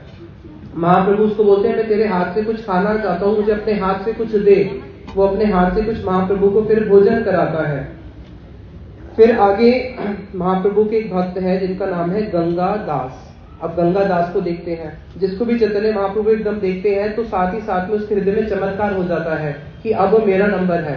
जब गंगा दास को देखते हैं तो गंगा दास को क्या बोलते हैं, गंगा दास को बोलते हैं, गंगा दास तुझे याद है कि एक बारी तू अपने परिवार के साथ रात को अपना घर छोड़ के भागा था, क्योंकि गंगा दास को खबर मिली थी कि मुसलमान राजा ने अपनी सेना भेज दी है और रात को सेना निकल चुकी है, सुबह आएगी और सुबह आके तेको और तेरे पूरी परिवार को मुसलमान की सेना क्या करेगी, मार के गंगा जी में बहा देगी।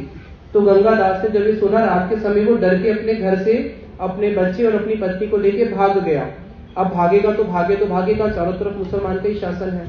गंगा के उस पार अगर जाएगा तो वहां उसकी रक्षा हो सकती है, तो वो गंगा किनारे जाके रात को बैठ गया। अब रात को गंगा किनारे बैठ गए तो इतनी विशाल गंगा पार कैसे करे?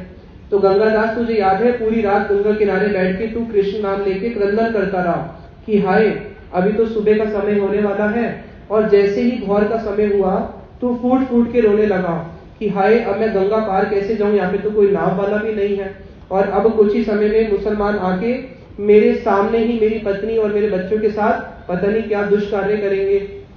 तो तूने सोचा कि अभी मैं गंगा में, इससे पहले कि मुसलमान आके मेरे ऊपर कुछ मुझे दंड दे, अपनी पत्नी और अपने बच्चे के साथ मैं खुद ही गंगा में कूद जाता हूँ। उस समय वहां पे तेरे पास एक नाव वाला आया, और उस नाव को तूने क्या बोला था तुझे याद है? महाप्रभु उसको याद दिला रहे हैं। तूने उस नाव वाले को बोला था कि मैं तेरे को 1 टका दूंगा और एक नया वस्त्र धोती का दूंगा, और मैं और मेरा पूरा परिवार तेरा जीवन पर ऋणी रहेगी, तू मुझे गंगा के उस पार जाके छोड़ दे।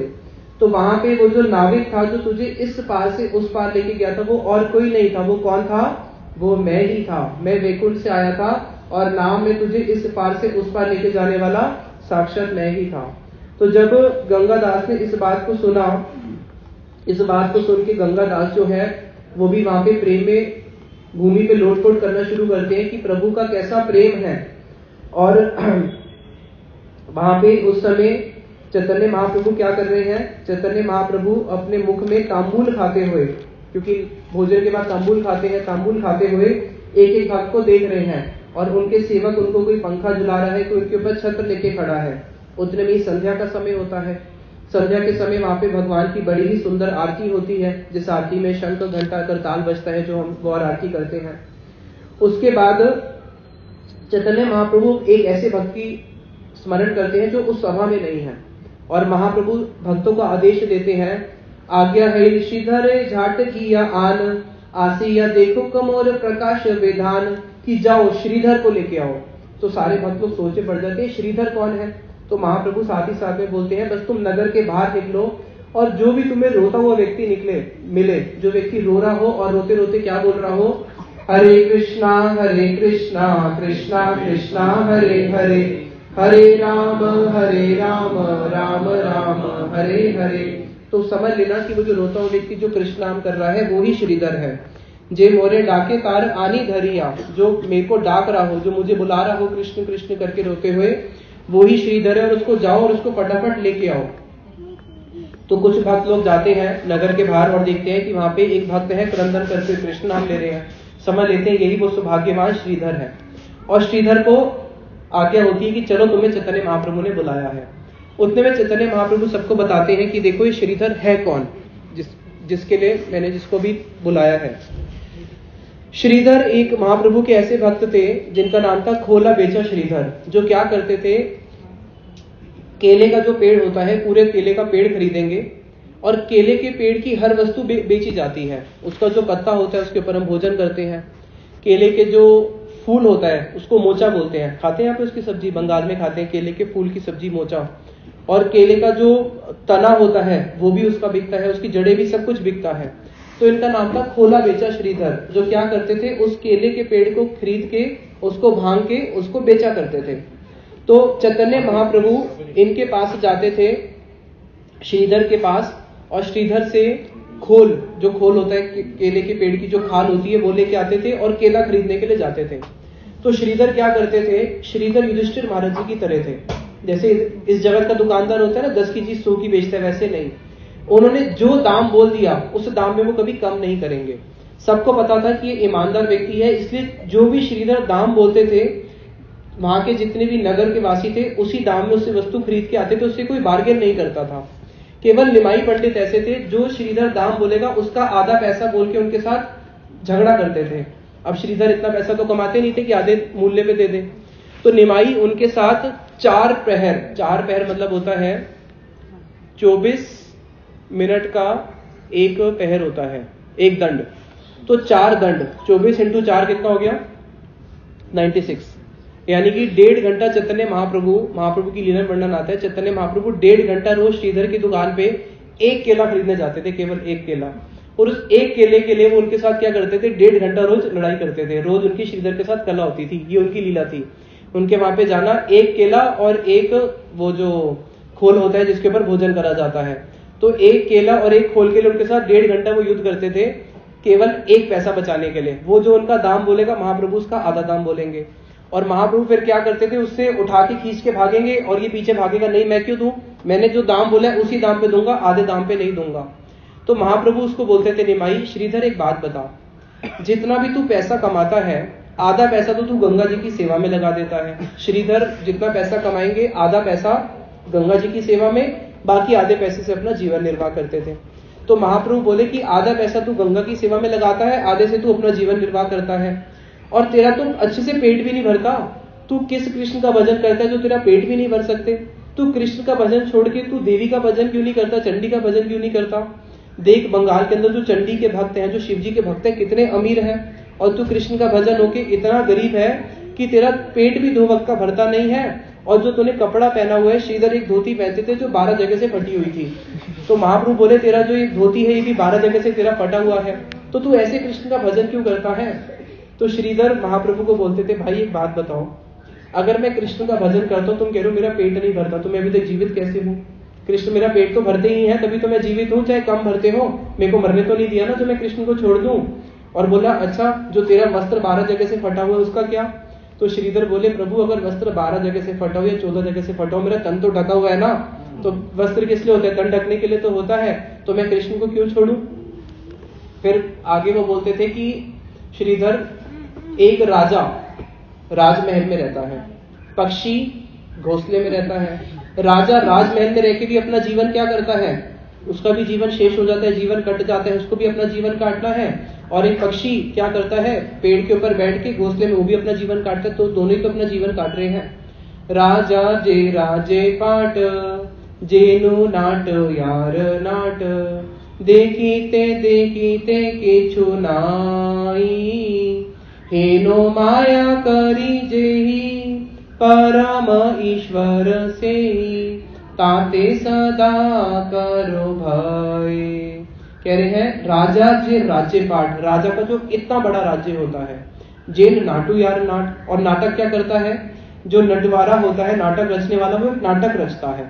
पहले तो अभी तो ये हो गया, पहले सिनेमा होते थे, ड्रामा होता था, तो ड्रामा में जो नाटक होता है और राजा का जो राज्य होता है, देखीते किछु नहीं, कुछ समय के बाद राजा का राज्य भी खत्म हो जाता है और यहाँ पे नाटक का नट भी खत्म हो जाता है। इसका 3 घंटे में नाटक खत्म होता है, राजा का 30 साल में खत्म होता है, लेकिन देखते देखते एक दिन सब खत्म हो जाता है। तो बताया हेनो माया करी जई, जो इतनी बड़ी माया करने वाला है, राजा को भी कलंक बना देता है, कब कलंक को राजा बना दे। हेनो माया करी जई परम ईश्वर से, वो ही परम ईश्वर श्री कृष्ण है, मैं उसी का ही भजन करता हूँ। फिर चैतन्य महाप्रभु उसको बोलते थे, देख भाई श्रीधर बात ऐसी है, मैं अच्छे से जानता हूँ कि तू सबको पागल बना सकता है, मुझे पागल नहीं बना सकता। तूने केला बेचते बेचते और ये फटे कपड़े पहन के तू दुनिया को दिखा सकता है कि तू गरीब है, लेकिन मैं अच्छे से जानता हूं कि तू कितना अमीर है और तू कितने कितने पैसे जमा करके अंदर छुपा के बैठा हुआ है, और समय आने पर मैं तेरा धन पूरे जगत को दिखाऊंगा कि तू कितना रईस है। और आज वही समय आ चुका है जब चैतन्य महाप्रभु सब भक्तों को क्या बोल रहे हैं, किसको बुलाओ, श्रीधर को बुला के लाओ। तो वहां पे श्रीधर के साथ महाप्रभु ये प्रेम कला करते थे, और 1.5 घंटा प्रेम कला करने के बाद श्रीधर को लास्ट में क्या बोलते थे महाप्रभु उनको बोलते थे, देखो भाई तू गंगा की पूजा में अपना आधा धन दे देता है, तो मैं तो गंगा का भी पति हूँ, तो मेरे लिए क्या तू 1 केला नहीं दे सकता जब तू अपनी आधी कमाई गंगा को दे देता है? तो इसको सुनते ही श्रीधर अपने कानों को हाथ लगा के पकड़ के बोलते थे, विष्णु विष्णु विष्णु विष्णु, कैसी बातें करता है, गंगा को अपना पति बोलता है। तो वहां पे बोलते थे कि भाई इससे ये गंगा के चरणों में अपराध करे, और ये बहुत बलवान ब्राह्मण है, मैं हूं कमजोर, कहीं ऐसा ना हो मुझे मुक्का बुक्का मार दे। तो इसलिए श्रीधर क्या करते थे, उसके साथ ज्यादा झगड़ा करने के बाद उसको 1 केला रोज देते थे कि भाई मैं तेको 1 केला और 1 खोल रोज दूंगा, उससे ज्यादा दूंगा नहीं।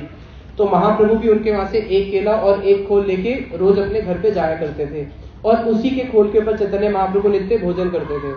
यहाँ तक कि जब चैतन्य महाप्रभु का संन्यास होगा जिस दिन, उस दिन भी चैतन्य महाप्रभु इनके घर में, श्रीधर के घर में लौकी का एक पेड़ था, तो इन्हीं के घर की लौकी लेके आए, अपनी माता को दिया और बोले लुकलुकी बना के दो। लुकलुकी होता है लौकी का खीर, और उसी को अंतिम भोजन करके फिर उन्होंने संन्यास लिया था। तो यहाँ पे जो श्रीधर है, श्रीधर जब आते हैं तो वहां पे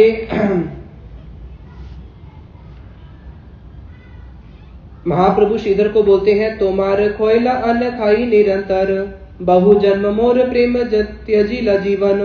कि अरे श्रीधर, तूने बहुत बहुत जन्म मेरी भक्ति करी है और तेरे ही खोल के ऊपर मैं नित्य भोजन करता था। और श्रीधर जब अपने आधा पैसा गंगा की सेवा में लगाते थे, दिन में खोल बेचते थे, रात को क्या करते थे, रात के समय श्रीधर बैठ के कृष्ण नाम का कीर्तन करते थे रोते रोते। तो जितने भी पाखंडी लोग थे वो श्रीधर की निंदा करते थे, बोलते थे देखो ये कैसा व्यक्ति है, केले बेचने वाला, पूरा दिन केले बेचता है, पूरा दिन केले बेचने के बाद भी इसका पेट भरता नहीं है, तभी तो उसको रात को नींद नहीं आती, पूरी रात रोता रहता है। तो सारे लोग श्रीधर को एक दरिद्र व्यक्ति समझते थे कि जिसका पेट नहीं भरता है इसलिए रात को रोता है, लेकिन किसी को पता नहीं था ये रात को रोते क्यों है।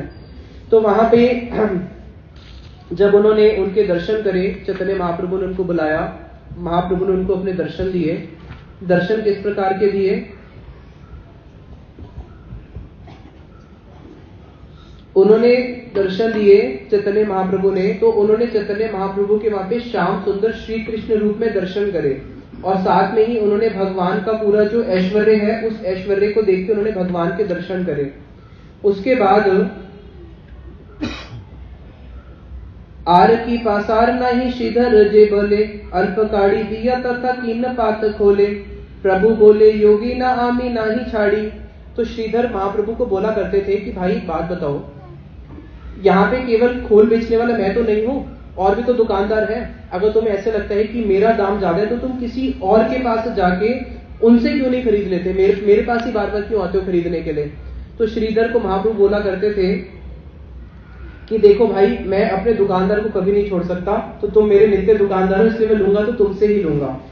तो वहां पे जब उन्होंने भगवान के आज दर्शन करे, दर्शन में क्या देख रहे हैं कि भगवान के सामने ब्रह्मा शिव जी खड़े होकर उनकी स्तुति गान कर रहे हैं, और जो शेषनाग जी हैं अपने फणों का छत्र बना के भगवान चैतन्य महाप्रभु के ऊपर अपने फणों का छत्र बना के उनकी सेवा कर रहे हैं। जितने भी नारद, सनक आदि, सुखदेव, ये सब भगवान के सामने खड़े होकर उनकी स्तुति गान कर रहे हैं। उसके बाद प्रभु श्रीधर को बोलते हैं, श्रीधर तुम मेरी स्तुति गान करो। तो श्रीधर साथ ही साथ में हाथ जोड़ के बोलते हैं, प्रभु मोई मूढ़ मती, मैं तो मूढ़ मती हूँ, मेरा तो इतना मती नहीं है कि मैं आपका स्तुति गान कर सकूं।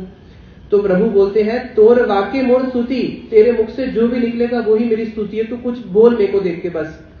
तो वहां पे जैसे ही उनको आज्ञा होती है कि तुम मेरी स्तुति करो, साक्षात सरस्वती उनकी जीवा पे आके बैठ जाती है और वो महाप्रभु की बड़ी सुंदर स्तुति गान करते हैं। जय जय नवदीप पुरंदर, जय जय अनंत ब्रह्मांड कोटि नाथ। कि हे प्रभु, आप ही नवदीप के पुरंदर हो, नवदीप के राजा हो, आप ही अनंत ब्रह्मांड जितने भी हैं उन कोटि कोटि ब्रह्मांड के आप ही एकमात्र नाथ हो। आप ही कौन हो, शची माता के गर्भ से आपका जन्म हुआ है। तुम्ही धर्म, तुम्ही कर्म, तुम्ही भक्ति ज्ञान, तुम्ही शास्त्र, तुम्ही वेद, तुम्ही सर्व ध्यान।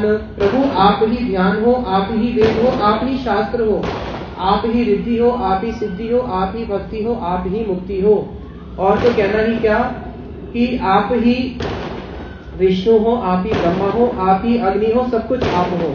फिर बोलते नहीं नहीं प्रभु आप नहीं हो, ये सब आपका है, आप तो इन सबसे परे हो।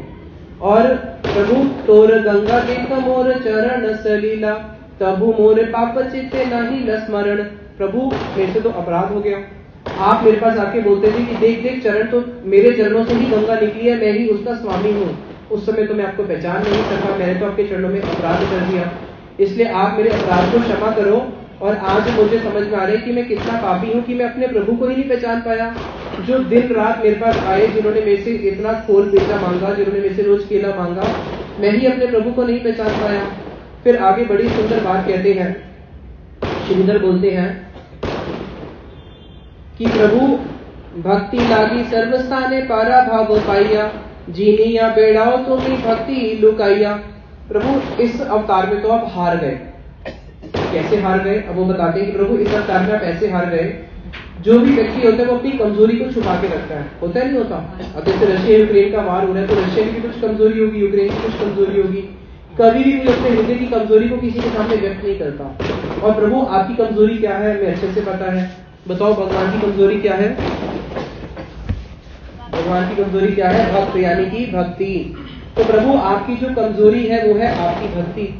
और इससे पहले आपके जितने भी अवतार हुए थे, आपने अपने सारे अवतार में क्या किया? अपनी भक्ति को छुपा के रखा। जे माया बल्ला चूर्ण आर नाही लागे, हेर देख सकल भुवन ने भक्ति मांगे। प्रभु इससे पहले तो आपके इतने इतने अवतार हुए और आपकी भक्ति छुपी रही, लेकिन इस अवतार में आपकी भक्ति छुपने वाली नहीं है। पहले तो आप एक आध व्यक्ति के हाथों बिके थे, जिसके पास भक्ति होती है भगवान को क्या करता है? खरीद लेता है। सत्यभामा ने क्या किया था? सत्यभामा ने भक्ति के बल पे आपको ही बेच दिया था। बेचा था, नहीं बेचा था? आपको बेच दिया था। तो जिस भक्ति के प्रभाव से भीष्म पितामह से भी आप हार गए। भीष्म पितामह ने प्रतिज्ञा करी थी, और एक प्रतिज्ञा कृष्ण ने करी थी। कृष्ण ने प्रतिज्ञा करी थी, मैं अस्त्र नहीं उठाऊंगा। भीष्म पितामह ने प्रतिज्ञा करी, मैं आपसे अस्त्र उठवाऊंगा। कौन हारा? कृष्ण को हारना पड़ा। तो जिस भक्ति के प्रभाव से आप बार बार हारे थे, और पहले तो आप एक या दो या चार लोगों से हारे थे, लेकिन इस अवतार में तो प्रभु ये सब लोग आपको जीत लेंगे और आप सबसे हारने वाले हो। क्यों? देखो अपने सामने देखो, ये सारे वैष्णव लोग खड़े हैं, और ये सारे के सारे वैष्णव आज आपसे क्या मांग रहे हैं? आपकी प्रेम भक्ति मांग रहे हैं। हम भी महाप्रभु से क्या मांगेंगे? आपकी प्रेम भक्ति मांगेंगे। से काले हारी ला जन दुई चार स्थाने, एक आले बांधी व तो मां सर्व जने जने। प्रभु पहले तो हम एक या दो से ही हारे थे, और आज तो जन जन आपको मान लेगा। पहले तो आपको केवल कृष्ण अवतार में किसने बांधा था? यशोदा मैया ने बांधा था। केवल यशोदा मैया ने तो बांधा था, लेकिन आज तो प्रभु इस निमाई अवतार में, महाप्रभु के अवतार में तो सब लोग ही आपको आज बांधने वाले हैं। तो वहां पे चैतन्य महाप्रभु उनकी स्तुति से प्रसन्न होते हैं।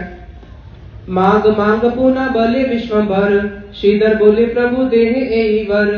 तो वो बार बार बोलते हैं महाप्रभु की वर मांगो वर मांगो। जब महाप्रभु बार बार बोलते हैं वर मांगो, तो श्रीधर क्या बोलते हैं? प्रभु आरो बढ़ाईवा, थाके निश्चिंत तुम्हें आर ना पारीवा। प्रभु अब वर मांगो बोलने वाला चलने वाला नहीं है आपका। आप बार बार वर मांगो करके सबको ठग लेते हो। अभी आपका ये वाला वचन नहीं चलेगा वर मांगो, इसलिए भी चुपचाप बैठे रहो। अभी हम सब लोगों को क्या चाहिए? केवल आपकी भक्ति ही चाहिए। फिर भी विश्वंभर बोलते नहीं, कुछ तो मांगो। तो वो क्या मांगते हैं? वो ये मांगते हैं, जे ब्राह्मण काड़ी नीले मोर खोला पात, जे ब्राह्मण हऊ मोर जन्म जन्म नाथ। कि वो ब्राह्मण जो मेरे से केला मांग के रोज छीनता था, वही ब्राह्मण जो मेरा रोज खोल आके मेरे से मांगता था, वही ब्राह्मण क्या हो? मेरा जन्म जन्म में मेरा नाथ बने, यानी कि आप जन्म जन्म के मेरे नाथ बनो। तो वहां पे महाप्रभु श्रीधर को बोलते हैं कि श्रीधर सुनो, मैं तुम्हें एक महाराज्य का ईश्वर बना देता हूँ। जैसे ध्रुव महाराज जी को बनाया था ना, आसमान में देखते हो ना जो तारा सबसे ज्यादा चमकता है, वो क्या है? वो ध्रुव तारा है, वो ध्रुव लोक है। जब प्रलय आती है, प्रलय आने पर भी ध्रुव लोक का प्रलय नहीं होता। तो ऐसे उनको बोलते हैं कि मैं तुझे एक पूरे लोक का ईश्वर बना देता हूँ। अब किसी को कोई राजा भी बने इस जगत में, तो राजा किसका बनता है? एक छोटे से देश का ही तो राजा बनता है, या देश का राजा बन जाएगा, या किसी सिटी का राजा बन जाएगा, शहर का राजा बन जाएगा। कोई पूरे विश्व का तो राजा बनता नहीं है। और भगवान यहाँ पे इनको क्या कह रहे हैं? मैं देखो पूरे एक ब्रह्मांड का ही राजा बना देता हूँ। और इस जगत के राजा तो क्या होते हैं? 2 साल 5 साल 10-20 साल पर क्षय हो जाते हैं, लेकिन भगवान ने जो ध्रुव को राजा बनाया वो तो हमेशा के लिए बनाया। तो यहाँ पे श्रीधर को भगवान एक ऑफर देते हैं। क्या ऑफर देते हैं? कि मैं तुझे क्या करता हूँ? एक पूरे ब्रह्मांड का महाराज्य करके देखो वहां का एक ईश्वर बना देता हूँ, तो पूरे एक नायक बन जा पूरे ब्रह्मांड का। तो श्रीधर बोलते हैं, मोई किछु ना चाही, हे न कर प्रभु जेन तोर नाम गाई। कि प्रभु मुझे कोई ईश्वर बनना नहीं है, क्योंकि आप तो खुद दास्य रस का समाधान कर रहे हो। मुझे क्या बनाना चाहते हो? किसी ब्रह्मांड का ईश्वर बनाना चाहते हो? नहीं, मैं तो केवल आपका नाम गान कर सकूं, मुझे तो यही वर दो। तो भगवान के नाम में इतना आनंद है। जो हमारे 4 संप्रदाय के 4 आचार्य हुए, रामानुजाचार्य, मध्वाचार्य, विष्णु स्वामी और निम्बाचार्य। रामानुजाचार्य जी ने भगवान के नाम का कैसा प्रचार किया? एक दिन वो इतने सारे शिष्यों को लेके भगवान विष्णु के मंदिर में पहुंचे। जब इतने सारे शिष्यों को लेके भगवान का कीर्तन करते हुए भगवान विष्णु के मंदिर में पहुंचे, तो विष्णु जी अचंभित हो गए कि इतने सारे लोग मेरे मंदिर में कैसे आ गए। कभी मंदिर में ज्यादा लोग आते हैं, मार्केटों में जाओ तो पूरी भरी होती है, मंदिर जाओ तो खाली होते हैं। तो वहां पे विष्णु जी भी अचंभित हो गए कि मेरे मंदिर में ये इतने सारे लोग कैसे लेके आ गए, पूरा का पूरा गांव उठ के मेरे मंदिर में आ रहा है। तो विष्णु जी ने अपना कपाट बंद कर लिया, और कपाट बंद करके पुजारी जी को बोला, मैं दर्शन नहीं दूंगा। बोले क्यों नहीं दोगे? बोले रामानुचार्य जी को बोलो पहले पीछे में से आके अलग से मिले। रामानुचार्य जी गए, विष्णु जी से अलग से मिले। प्रभु मैं इतने सारे जीवों को लेके आया हूँ आपके पास और आप कह रहे हो मैं दर्शन नहीं दूंगा। बोले पहले मेरे को इस प्रश्न को उत्तर दो कि मैं भी तो जगत में आता हूँ जीवों को धार करने के लिए, कृष्ण रूप में आया, राम रूप में आया, वारा नरसिंह इतने रूप में लेके आया, लेकिन मैं तो इतने जीवों को उद्धार नहीं कर पाया, तुमने इतने जीवों को कैसे उद्धार कर दिया, तुम इतने सारे जीवों को मेरे मंदिर में कैसे लेके आ गए। तो बोला कि प्रभु देखो आप जब आते हो तो केवल आप ही आते हो ना, लेकिन आपसे बढ़कर भी कुछ है मेरे पास। बोले मेरे से बढ़कर और ऐसी कौन सी वस्तु है। बोले वो है आपका नाम। तो आप जब आते हो तो इतने लोगों का कल्याण नहीं होता जितना आपके नाम से होता है। तो ये जितने भी जीव आए हैं कैसे आए हैं, आपके नाम के प्रभाव से आए हैं। तो भगवान के नाम में इतनी शक्ति है कि कलयुग में क्या बोलते हैं, हरि से बड़ा हरि का नाम, भगवान से बड़ा भगवान का नाम। तो यही प्रार्थना करते हैं कि प्रभु मेरे को तो आप यही वर दो कि मैं आपका दिन रात नाम गान कर सकूं। धन नाही जन नाही नाही क पांडित्य के चीनी बे ए सकल चैतन्य नृत्य। बताओ चैतन्य महाप्रभु के भक्तों को कौन पहचान सकता है, जिनके पास धन नहीं है, जिनके पास जन नहीं है, जिनके पास पांडित्य नहीं है, लेकिन श्रीधर को क्या भगवान ने दिया। काला मूला बेचे श्रीधर पाइला जाहा, केले मूले बेचने वाला, केले बेचने वाला श्रीधर को जो भगवान ने दिया। कोटि कल्पे कोटि ईश्वर ना देखी ले कहा, कोटि कोटि कल्प के कोटि कोटि ईश्वर वो भी उस संपत्ति के दर्शन भी नहीं कर सकते जो संपत्ति भगवान ने किसको दी है, श्रीधर को दी है। बोलो श्रीधर प्रभु की है। तो ऐसे भगवान के भक्त होते हैं। भगवान के भक्त भक्ति को छोड़ के और कभी कुछ भी नहीं मांगते, क्योंकि भक्ति में एक ऐसा रस है जो रस त्रिजगत में कहीं नहीं मिलता। हमें हमारे गुरुदेव को व्याख्यान के माध्यम से समझाते थे, एक उदाहरण के माध्यम से। इस जगत में हर व्यक्ति पूर्ण वस्तु चाहता है। क्या चाहता है? पूर्ण वस्तु। कभी हमारी इच्छाएं पूर्ण होती है? राज महाराजा बनना चाहता है, महाराजा कुछ और बनना चाहते हैं, हमारी इच्छाएं कभी पूर्ण क्यों नहीं होती? क्योंकि पूरा का पूरा जगत जो है अपूर्ण है। अगर किसी को पूरा जगत का मालिक भी मिल जाए, कोई पूरे जगत का मालिक भी बन जाए, तब भी वो संतुष्ट नहीं हो सकता, क्योंकि जगत क्या है? अपूर्ण है। और पूर्ण कौन है? कृष्ण पूर्ण है। और अगर किसी को कृष्ण मिल जाए तो उसकी कोई इच्छा रह जाएगी? क्योंकि उसको क्या मिल गया?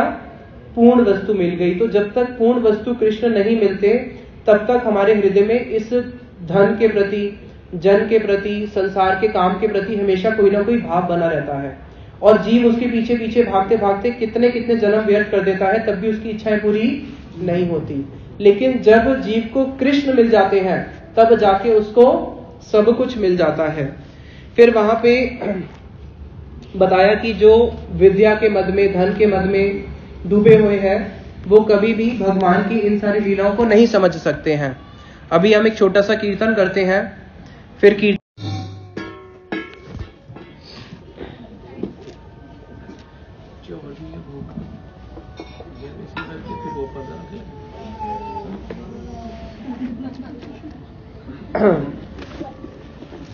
फिर आगे जो मुरारी गुप्त है, जो हनुमान जी के अवतार है महाप्रभु की लीला में, चैतन्य महाप्रभु मुरारी को बुलाते हैं। मुरारी रे आज्ञा है मोर रूप देख, मुरारी देखे रघुनाथ पर तेक। मुरारी को बोलते हैं, मुरारी अब तुम मेरे रूप के दर्शन करो। तो मुरारी को चैतन्य महाप्रभु किस रूप में दर्शन देते हैं? साक्षात रघुवीर भगवान रामचंद्र रघुनाथ के रूप में उनको दर्शन देते हैं।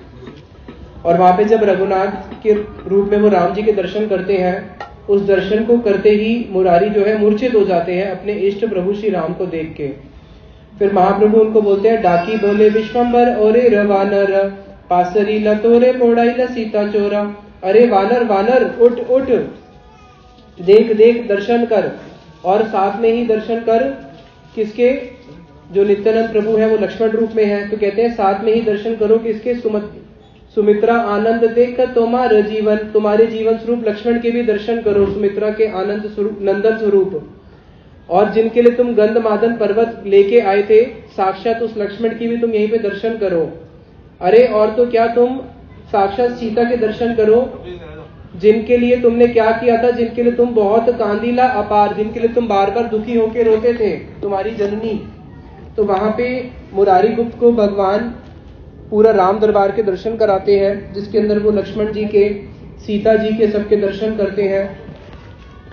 और मुरारी को बोलते हैं कि उठो उठो मुरारी, तुम ही मेरे प्राण हो। फिर वहां पे मुरारी को जब बोलते हैं कि मुरारी तुम मेरे से कुछ वर मांगो, तो मुरारी क्या वर मांगते हैं? मुरारी भी वही वर मांगते हैं जो श्रीधर ने मांगा था। क्या वर मांगते हैं? प्रभु आर नहीं चाहिए, कि प्रभु मुझे और कुछ नहीं चाहिए।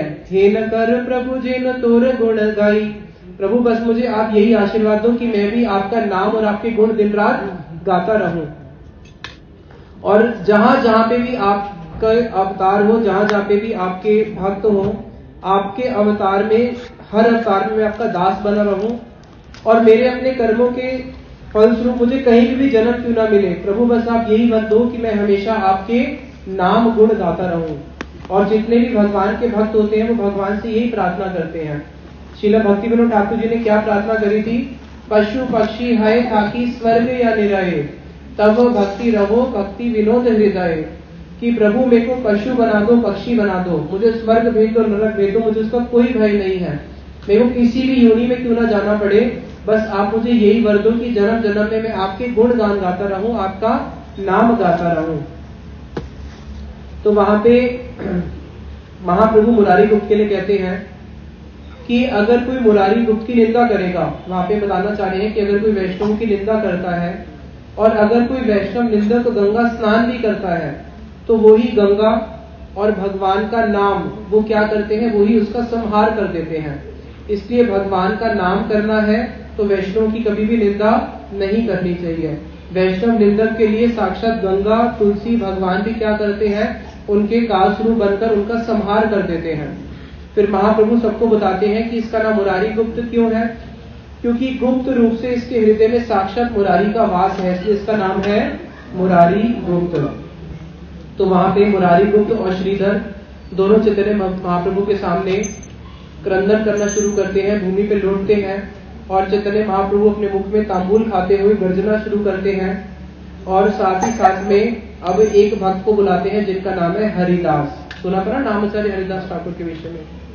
अब हरिदास को महाप्रभु क्या कहते हैं? हरिदास को बोलते हैं, एई मोर देह हैते तुमी मोर बड़, तोमार जे जाति से ही जाति मोर दृढ़।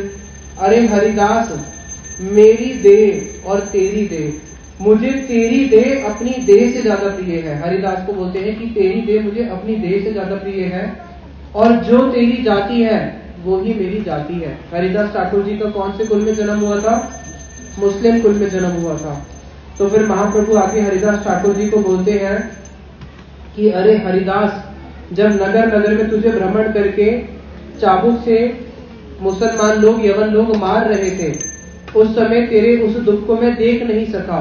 उसी समय मैंने एक संकल्प लिया कि मैं इन सारे मुसलमानों का अपने सुदर्शन चक्र से संहार कर दूंगा। और मैं उसी समय सुदर्शन चक्र लेके आया। मोर चक्र तो लगी हई ला विफल। लेकिन जब मैं सुदर्शन चक्र लेके आया और उन सब मुसलमानों का संहार करने के लिए जो तुम्हें 22,000 में कोड़ों से मार रहे थे, लेकिन इससे पहले कि मैं अपना सुदर्शन चक्र छोड़ता उनके प्रति, तेरे संकल्प ने मेरा संकल्प विफल कर दिया। तूने वहां पे क्या किया? तूने उन लोगों के अपराध की क्षमा की याचना करी और तूने उनके मंगल का कामना किया कि नहीं प्रभु, इनको सुदर्शन से नहीं मारना, इनको क्या कर दो, क्षमा कर दो। तो इसलिए मेरा संकल्प विफल हो गया तेरे संकल्प के आगे। तुहार मरण निज अंगे करी लंग, यही तार चिन्ह आचे मिछा नहीं कंग। और देख वहां पे जितना भी देखो वहां पे लोग मार रहे थे चाबुक से, वो मैं सहन नहीं कर सका, तो मैंने तेरा आलिंगन कर लिया। मैं झूठ नहीं बोलता, मैं सत्य बोलता हूँ। देख ये सारे के सारे चिन्ह देख ले। तो चैतन्य महाप्रभु ने अपने पीठ पे वो सारे के सारे चिन्ह दिखाए जो चाबुक से मारे जा रहे थे, जो हरिदास ठाकुर को स्पर्श नहीं करे। कैसे चैतन्य महाप्रभु ने अपने शरीर पे ले लिए थे। जेबा गौण छील मोर प्रकाश करीते, शीघ्र आइलो तोर दुख ना पारो सहीते। यद्यपि मैंने तो अपनी लीला को बाद में प्रकाशित करना था, लेकिन हरिदास ठाकुर मेरे से तेरा दुख देखा नहीं गया और तेरे दुख को नहीं देखने के कारण मैं कलयुग की प्रथम संध्या में ही आ गया। तो मेरा इस जगत में आने का एक कारण कौन बना? हरिदास ठाकुर तू भी बना। तो यहाँ पे वृंदावन दास ठाकुर जी कहते हैं, भक्त बढ़ाई से ठाकुर बाल जाने, कि ना बोले कि ना करे भक्त तेरे कारण। कि भगवान अपने भक्त के लिए क्या नहीं करते। अपने भक्त के लिए भगवान अग्नि भी पान कर जाते हैं, जब सारे सखाओं के साथ कृष्ण खेल रहे थे, मुंजा 8वीं में, उस मुंजा वन के अंदर कंस के दूतों ने क्या किया, जाके आग लगा दिया और चारों तरफ से अग्नि मुंजा के वन को एकदम से पकड़ लिया। कृष्ण, कृष्ण के सखा, कृष्ण की गैया, बछड़े सब अग्नि के बीच में वहां पे तीनों ताप से जलने लगे और कृष्ण को बोलते हैं हमारी रक्षा करो। तो कृष्ण अपने भक्तों की रक्षा के लिए उन्होंने क्या किया, अग्नि भी पान कर ली। तो भगवान अपने भक्त के लिए क्या नहीं करते, अपने भक्त के लिए वो सब कुछ करते हैं और दिन रात अपने भक्त की ही बड़ाई करते रहते हैं। भगवान कृष्ण अपने भक्त को छोड़ के और कुछ भी नहीं जानते हैं। फिर आगे बोल रहे हैं, उसी समय हरिदास ठाकुर जी मूर्छित हो जाते हैं कि भगवान ने मेरे लिए कितना कुछ किया, और ऐसे मूर्छित हो जाते हैं कि मानो एक क्षण के लिए तो उनकी श्वास भी बंद हो जाती है। और वहां पे फिर हरिदास ठाकुर जी को चैतन्य महाप्रभु बोलते हैं, उठ उठ मोर हरिदास, अरे हरिदास उठ उठ, और जो देखो मांगना है आज मांग ले, जो मेरे दर्शन करने हैं अच्छे से दर्शन कर ले।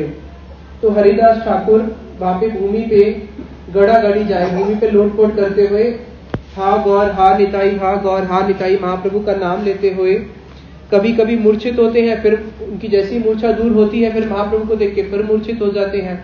बार बार उनकी ऐसी स्थिति है, क्रंदन कर रहे हैं, मूर्छित हो रहे हैं, फिर वापस भारी दशा में आते हैं। उसके बाद वहां पे उन्होंने भगवान का एक स्तुति गान किया। उन्होंने भगवान को बोला कि प्रभु मेरा एक ऐसे कुल में जन्म हुआ है जिसको देखने से भी लोग स्नान करते हैं, मुसलमान को देख के, इतने नीच कुल में मेरा जन्म हुआ, मैं अपने बारे में क्या बोलूं। और ये तो आपकी ही बड़ाई है कि जो आपके चरणों का स्मरण करता है वो अगर कीट तुल्य भी क्यों ना हो, आप उसको छोड़ते नहीं हो। और अब वो बताते हैं कि प्रभु देखो पार्वती ने आपका स्मरण किया था, एक बारी पार्वती को डाकनियों ने घेर लिया था, तो वहां पे पार्वती जी ने कृष्ण का स्मरण किया और कृष्ण वहां पे आके पार्वती जी की रक्षा करते हैं। प्रहलाद महाराज जी के ऊपर जब संकट आए, प्रहलाद महाराज जी ने भगवान का स्मरण किया, भगवान ने आके उनकी रक्षा करी। द्रौपदी के ऊपर जब उसका चीरहरण हो रहा था तो द्रौपदी ने भगवान कृष्ण का स्मरण किया, भगवान द्रौपदी की रक्षा करने आ गए। पांचों पांडव जब वन में थे, दुर्वासा जी पहुंचे उनके यहाँ भोजन करने के लिए। पांडव डर जाते हैं कि दुर्वासा जी 60,000 अपने शिष्यों को लेके आए हैं, हम वन में रह रहे हैं, इनके साथ में 60,000 शिष्यों को कैसे भोजन कराएंगे। उन्होंने भगवान को स्मरण किया, भगवान उसी समय आए, उनके यहाँ पे एक दाना चावल का खाया। एक दाना का चावल जैसे कृष्ण ने खाया तो जितने भी 60,000 ऋषि थे दुर्वासा के, सबका पेट भर के पूरा बाहर आने लगा और उनके यहाँ भोजन करने नहीं जा सके। तो प्रभु ये आपके स्मरण का फल है कि जो जो आपका स्मरण करता है, अजामिल ने आपका स्मरण किया, आप उसकी रक्षा करने आ गए। तो जो जो आपका स्मरण करता है आप उसकी रक्षा करने आते हो। लेकिन प्रभु मैं हे न तोर चरण स्मरण ही न मोई, कि प्रभु मैं तो आपके चरणों का स्मरण से हीन हूँ, मैंने तो आपके चरणों का स्मरण करा नहीं, लेकिन तब भी आप मेरी रक्षा करने के लिए आ गए। तो चैतन्य महाप्रभु बोलते हैं कि हे हरिदास ठाकुर, तुम्हार अदय किछु नाही तो अमार, मेरे पास ऐसी कोई वस्तु नहीं है जो मैं तुझे नहीं दे सकता, मेरा सब कुछ ही तेरे लिए है, इसलिए तू आज मेरे से कुछ मांग ले। तो हरिदास ठाकुर क्या वर मांगते हैं? हरिदास ठाकुर हाथ जोड़ के महाप्रभु के सामने क्रंदन करते हुए एक वर मांगते हैं। क्या वर मांगते हैं? कि प्रभु आपके जितने भी दास हैं, आपके जितने भी भक्त हैं, मेरे को जन्म जन्म में आपके भक्तों का अवशिष्ट मिलता रहे, आपके भक्तों का उचिष्ट मिलता रहे, जहां जहां पे भी आपके भक्त हो, आपके भक्तों का उचिष्ट प्रसाद मुझे मिलता रहे, आपके भक्तों का ही मुझे संग मिलता रहे, बस मुझे यही चाहिए और कुछ नहीं चाहिए। आपके भक्तों का उचिष्ट ही मैं आपसे याचना करता हूं। फिर आगे बोलते हैं कि प्रभु मैं तो पहले ही मरा हुआ हूं, मेरे अपराध क्षमा करो, आप मुझे ये कृपा करो कि आपके जो भक्त हैं, आपके भक्तों में घर में मुझे कुकुर का जन्म मिल जाए, कुत्ते का जन्म मिल जाए। क्यों? क्योंकि मैं देखता हूं कि मैं इतना पापी हूं कि मेरे को मुसलमान कुल में जन्म मिला, तो मुझे आगे आने वाले जन्मों में आपके भक्तों का उचिष्ट कैसे मिलेगा। इसलिए आप मुझे यही प्रार्थना मेरी स्वीकार कर लो कि आपके भक्तों के घर में मुझे किसका जन्म मिल जाए? कुत्ते का जन्म मिल जाए, ताकि आपके भक्तों का बस प्रसादी मिल सके और आपके भक्त जब भी आपका नाम गुण गाए तो मेरे कान में वो नाम गुण मेरे कान में श्रवण होता रहे, बस मुझे यही चाहिए। इतना बोल के वो फूट फूट के रोना शुरू करते हैं। महाप्रभु फिर सब भक्तों को बोलते हैं कि ये हरिदास ठाकुर कैसे भक्त हैं, तिल अधिक तुमी जार संगे कहे कथा से अवश्य आमा पावे नहीं क अन्यथा।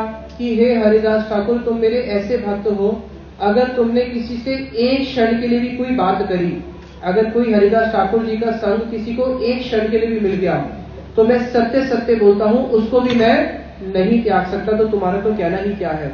जिसके साथ तुमने एक क्षण भी कृष्ण कथा करी, उस जीव को भी निश्चित रूप से कृष्ण भक्ति मिलेगी और वो मेरा अपना हो जाएगा। और हरिदास ठाकुर कैसे हैं? हरिदास ठाकुर जी तो ऐसे भक्त हैं कि जिनका स्पर्श तो कहना ही क्या, जिनके नाम से ही लोगों के सारे पाप दूर हो जाते हैं। बोलो हरिदास ठाकुर की जय। कि जिनके नाम से ही जीव के सारे पाप दूर हो जाते हैं, जिनकी हरिदास ठाकुर जी का व्याख्या सुनने से कृष्ण प्रेम धन की प्राप्ति होती है। हरिदास ठाकुर जी का लीला सुनने से कृष्ण प्रसन्न होकर अपना प्रेम धन वितरण करते हैं। फिर आगे हरिदास ठाकुर जी के बाद हरिदास ठाकुर जी का स्पर्श करने की वांछा करती है साक्षात गंगा। गंगा भी इच्छा करती है कब ये हरिदास ठाकुर आएंगे और मेरे में स्नान करेंगे, जिससे मेरे सारे पाप दूर हो जाए। जब गंगा इस जगत में अवतरित हो रही थी, तो गंगा जी ने भगवान से प्रश्न पूछा कि प्रभु, आप मुझे ऐसे लोक पे भेज रहे हो जो सारे के सारे लोग पाप करते हैं और आके अपना पाप मेरे में धोएंगे। और अभी कौन सा युग आने वाला है? आगे कलयुग आने वाला है। कलयुग में तो सारे पापी होंगे। अब ये सारे पापी आके जब मेरे में इतना पाप धोएंगे, तो मुझे बताओ कि मैं ये सारे पाप कहां पे जाके धोऊंगी? मुझे भी तो कहीं धोना पड़ेगा। तो प्रभु बोलते हैं कि तुम चिंता क्यों कर रही हो, वैष्णव भी तो आके तुम्हारे में स्नान करेंगे।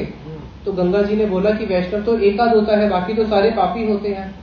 तो भगवान ने उनको बोला कि अगर इस ब्रह्मांड के सारी पापी भी आके तेरे में चीरकाल स्नान करें, और अगर एक शुद्ध वैष्णव कृष्ण भक्त आके स्नान करता है, तो उसमें इतनी शक्ति है कि वो सारे के सारे पाप अकेले ही सबका नाश कर सकता है। इसलिए हमारा एक कीर्तन है जिससे बोलते हैं, ब्रह्मांड तारित शक्ति धरे जने जने। कि महाप्रभु के भक्तों में ऐसा शक्ति है, चैतन्य महाप्रभु के भक्तों में, कि चैतन्य महाप्रभु का केवल एक भक्त ब्रह्मांड में जितनी अनंत कोटि जीवात्माएं हैं सबके पाप को नाश कर सकता है। उसके बाद चैतन्य महाप्रभु अपने दूसरे भक्त को बुलाते हैं जिनका नाम है अद्वैत आचार्य। अद्वैत आचार्य जी को बोलते हैं कि अद्वैत आचार्य, तुझे स्मरण है, तू जब रात को गीता पढ़ता था, भागवत पढ़ता था, और जब तू किसी श्लोक का अर्थ नहीं समझ पाता था, तू उपवास करता था, और तेरा उपवास में से देखा नहीं जाता था। क्यों? क्योंकि जो तू भोजन करता है वही मैं भोजन करता हूँ। तेरा उपवास मतलब मेरा उपवास। तो मैं रात्रि के समय तेरे पास आके स्वप्न में तेरे को उस श्लोक का अर्थ बताता था, क्योंकि अद्वैत आचार्य जी को अगर किसी श्लोक का अर्थ नहीं समझ में आया तो वो रात को खाली पेट ही सो जाएंगे। स्वप्न में आके साक्षात कृष्ण उनके स्वप्न में आके उनको श्लोक का अर्थ बताएंगे, और तब अद्वैत आचार्य जी उठ के भोजन करते थे। तो महाप्रभु बोले कि तू उसको केवल स्वप्न मात्र समझता था, लेकिन वो स्वप्न नहीं था, मैं स्वयं आता था और देखो उस एक श्लोक का अर्थ बता के जाया करता था। फिर महाप्रभु को आगे बोलते हैं, महाप्रभु आगे अद्वैत आचार्य जी को बोलते हैं, उनको एक एक रात्रि स्मरण कराते हैं। तुझे याद है उस रात देखो उस श्लोक का अर्थ स्मरण नहीं था, उस अमुक रात में देखो उस श्लोक का अर्थ समझ में नहीं आया, और उन सारी रातों में मैं ही तेरे पास आया और मैंने ही देखो उन सारे श्लोकों की व्याख्या करी। फिर प्रभु बोलते हैं कि एक ऐसा श्लोक रह गया था जिसकी व्याख्या मैंने देखो अभी तक नहीं करी थी, आज मैं देखो उस श्लोक की भी व्याख्या करता हूँ। फिर उस श्लोक के बारे में बताते हैं। फिर अद्वैत आचार्य जी को महाप्रभु बोलते हैं कि देख आज तेरा सब कुछ सफल हो गया, तूने कितने उपवास करे, तूने कितनी आराधना करी, और तेरी सारी उपवास और सारी आराधना सफल हुई। आज मैं तेरे सामने आके खड़ा हूं। फिर आगे महाप्रभु एक उदाहरण देते हैं कंस का, नहीं रावण का। रावण ने शिव जी की कैसी भक्ति करी थी, अपना गर्दन काट के भी शिव जी को दे दिया था। तो जिसने शिव जी की ऐसी भक्ति करी, अपना गर्दन काट के भी दे दिया, तो शिव जी ने ही उसका संहार क्यों किया? हनुमान जी कौन थे? शिव जी के तो अवतार हैं, उसकी पूरी लंका जला दी। तो शिव जी चाहते तो रावण की रक्षा कर सकते थे, क्यों नहीं करी? शिव जी ने रावण की रक्षा इसलिए नहीं करी क्योंकि वो शिव को तो मानता था, लेकिन शिव के भी जो मूल आराध्य है राम, उनसे द्रोह करता था। तो शिव जी क्या बने? उसके संहार का खुद ही कारण बन गए। तो उसी प्रकार से जो एक को मानता है और दूसरे को नहीं मानता, उसका कभी भी कल्याण नहीं हो सकता।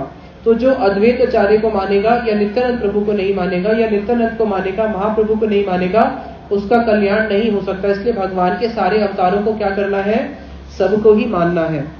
अब उतने में ही क्या होता है, सारे भक्त लोग तो अंदर खड़े हैं और सब लोग क्या कर रहे हैं, भगवान के इस वैभव के दर्शन कर रहे हैं और सब लोग प्रेम में गदगद हो रहे हैं।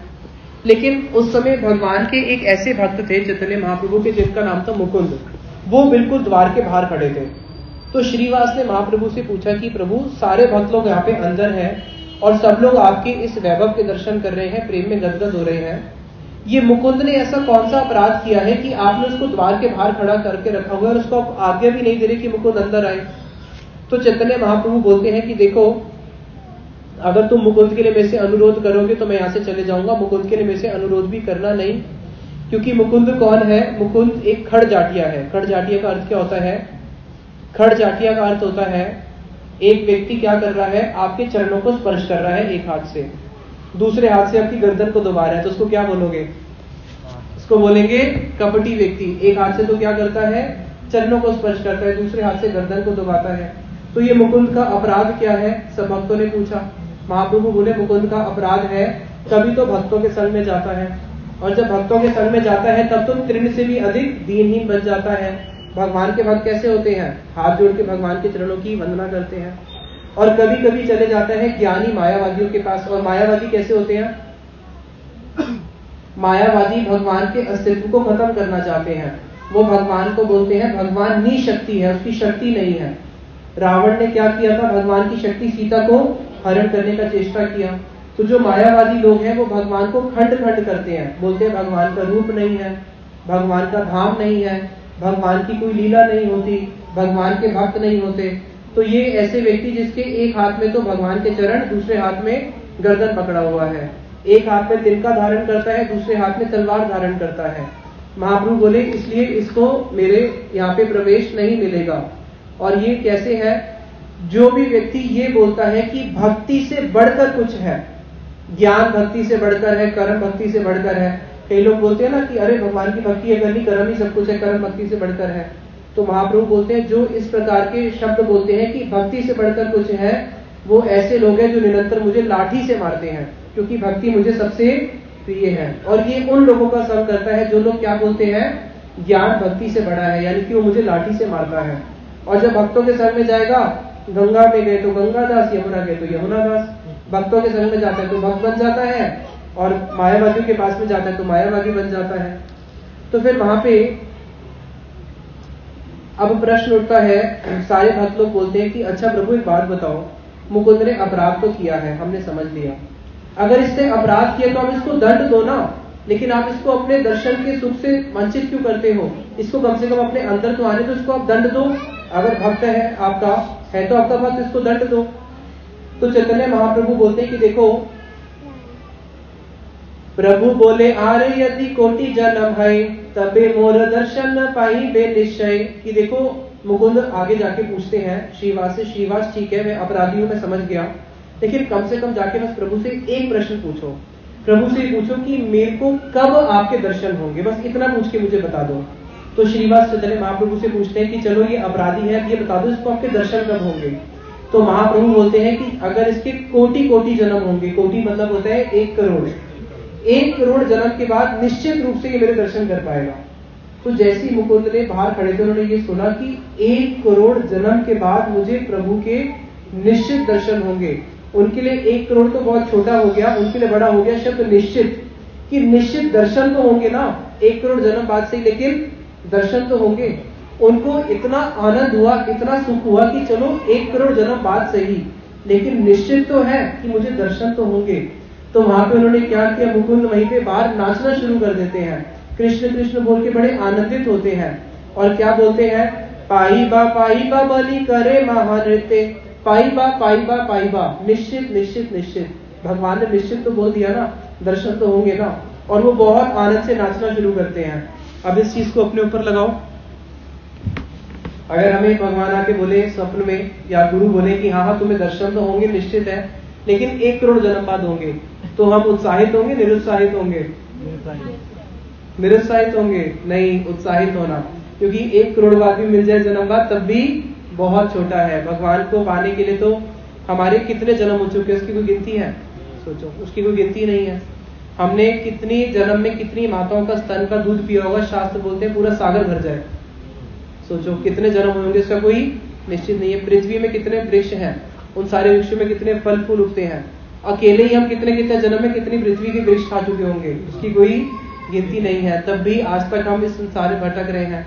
लेकिन उसको ये हुआ कि 1 करोड़ जन्म तो बहुत छोटा, जो वस्तु मिल रही है वो तो बहुत बड़ी, कि कम से कम निश्चित भगवान के दर्शन तो होंगे। वो बहुत उत्साह से नाचना शुरू करते हैं और इतने आनंद होकर नाचते हैं कि सारे भक्त लोग मुड़ मुड़ के उनको देखना शुरू करते हैं कि कितने आनंद से नाच रहे हैं। फिर वहां पे साथ ही साथ में महाप्रभु मुकुंद को अंदर बुला लेते हैं। महाप्रभु बोलते हैं मुकुंदर आने सत्वर की, जल्दी जल्दी जाओ मुकुंद को अंदर लेके आओ। तो सब लोग मुकुंद को अंदर लेके आते हैं। अब सब लोग सोचते हैं भगवान तो झूठ बोलते हैं, अभी तो बोले थे 1 करोड़ जन्म बाद इसको मेरे दर्शन होंगे और अगले ही क्षण इसको अंदर बुला लिया। तो महाप्रभु फिर उनको अंदर बुला के क्या बोलते हैं? महाप्रभु बोलते हैं कि तुम्हारे जितने भी अपराध थे, एक दिन के अंदर ही, एक क्षण के अंदर तुमने अपने सारे के सारे अपराध खत्म कर लिए हैं। क्योंकि उस समय जो उनको आनंद हुआ, जो उनको उत्साह हुआ, जिस उत्साह से उन्होंने कृष्ण का नृत्य किया, भगवान बोले कि तुमने उस एक क्षण में मेरे सारे अपराध खत्म कर दिए हैं। फिर महाप्रभु बोलते हैं कि देखो भाई, अब इस जगत में अगर किसी को मजाक करना है तो किसके साथ करेगा? घर वालों के साथ ही करेगा ना। चलते फिरते रोड पे पकड़ेगा तो किसी को मजाक करेगा नहीं। तो भगवान बोलते हैं कि मेरे परिहास के पात्र तुम ही हो, मैं तो परिहास कर रहा था, अब परिहास के लिए भी तो कोई ना कोई पात्र चाहिए। तो तुम मेरे अपने भक्त हो और तुम्हारी जीवा पे, तुम्हारे कंठ में, तुम्हारी जीवा में तो साक्षात कृष्ण प्रेम का वास है। क्योंकि मुकुंद एक ऐसे भक्त थे, चैतन्य महाप्रभु के जितने भी भक्त थे उन सबके जो मूल गायक थे वो मुकुंद थे। जैसे हमारे साथ गोपी प्रभु है ना कीर्तन करने, तो ऐसे महाप्रभु के भक्तों के जो मूल कीर्तनिया थे वो कौन थे? मुकुंद थे। जब ये कीर्तन गाते थे, इनके कीर्तन को सुनकर जितने भी भक्त लोग हैं प्रेम में विवल हो जाया करते थे। तो मुकुंद के गले में साक्षात कृष्ण प्रेम का वास था। तो महाप्रभु बोलते हैं कि मुकुंद तुम तो मेरे हर युग युग में, हर अवतार में तुम मेरे साथी हो। अब मुकुंद वहां पे फिर भगवान के सामने भक्ति की महिमा गान करते हैं कि प्रभु अगर किसी में भक्ति नहीं हो, युधिष्ठिर ने, दुर्योधन ने, जब महाभारत युद्ध शुरू होने वाला था, अर्जुन को भगवान ने विराट रूप के दर्शन कराए थे। लेकिन अर्जुन से पहले भी किसी को विराट रूप के दर्शन कराए थे। किसको? कोई बता सकता है? दुर्योधन को। जब भगवान 5 पांडवों के लिए महाभारत युद्ध नहीं हो, शांति दूत बन के गए। शांति दूत बन के जाते हैं और कौरवों को बोलते हैं कि देखो भाई, तुम पूरा राज्य रख लो, युद्ध मत करो, परिवार के लोगों युद्ध करोगे आपस में ही परिवार के लोग मरेंगे। इन 5 पांडवों को केवल 5 गांव दे दो, बस इन 5 गांव से ही मैं इन पांडवों को संतुष्ट कर लूंगा, बाकी पूरा राज्य तुम रखो, पूरा हस्तिनापुर तुम्हारा, पूरा इंद्रप्रस्थ तुम्हारा। तो दुर्योधन बोलता है कि 5 गांव तो बहुत दूर की बात है, मैं तो एक सुई के नोक जितनी भी जगह नहीं दूंगा। और साथ ही साथ में अपने जितने भी वहां पे सैनिक होते हैं उनको आदेश देता है कि इसको बंदी बना लो, इस शांति दूत को, कृष्ण को। अब कृष्ण को बंदी बना लो। अब जब वो कृष्ण को बंदी बनाने के लिए आते हैं तो कृष्ण वहां पे अपना विराट रूप प्रकट करते हैं। अब कृष्ण ने जब अपना विराट रूप प्रकट किया, उसको दुर्योधन ने देखा, लेकिन देखने पर भी उसके हृदय में भक्ति नहीं थी, इसलिए वंचित रह गया भगवान के सुख से। फिर आगे उदाहरण दिया, जब रुक्मिणी का हरण करके भगवान जा रहे थे तो वहां पे जो बाकी राजा थे, बाकी राजाओं ने भगवान को विष्णु रूप में, गरुड़ के रूप में जाते हुए देखा, लेकिन तब भी उनके हृदय में भक्ति नहीं थी। भक्ति होने के कारण भगवान को प्रेम से नहीं देख सके। जब कंस के उस रंगशाला में भगवान कृष्ण गए, इतने सुंदर भगवान श्री कृष्ण, लेकिन कंस ने कृष्ण को कैसे देखा? काल स्वरूप देखा।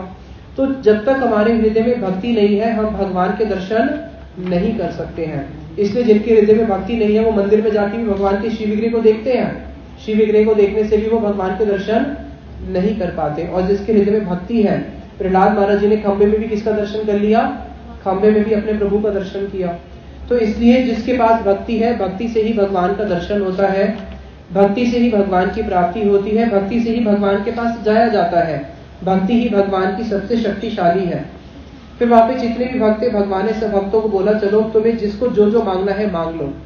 तो किसी भक्त ने बोला कि प्रभु मैं आपके कीर्तन में तो आना चाहता हूँ, लेकिन मेरे पिताजी मुझे आने नहीं देते, आप ऐसी आशीर्वाद दो कि मेरे माता पिता भी भक्त बन जाएं।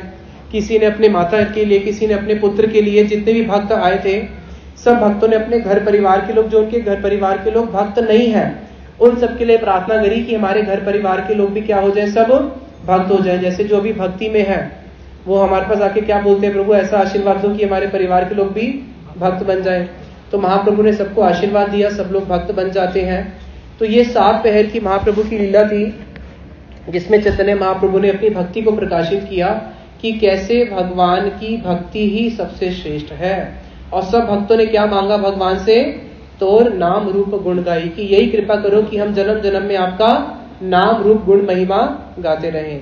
इतना ही बोल के मैं वाणी को विश्राम देता हूँ। और अभी हम 5-10 मिनट अरविंद प्रभु से कुछ महाप्रभु के विषय में कथा श्रवण करते हैं। तय गौर प्रेमानंदे हरि हरि बोल। आप कथा करो, मैं भोग लगाता हूँ। प्रभु जी भोग लगा देंगे, चलो।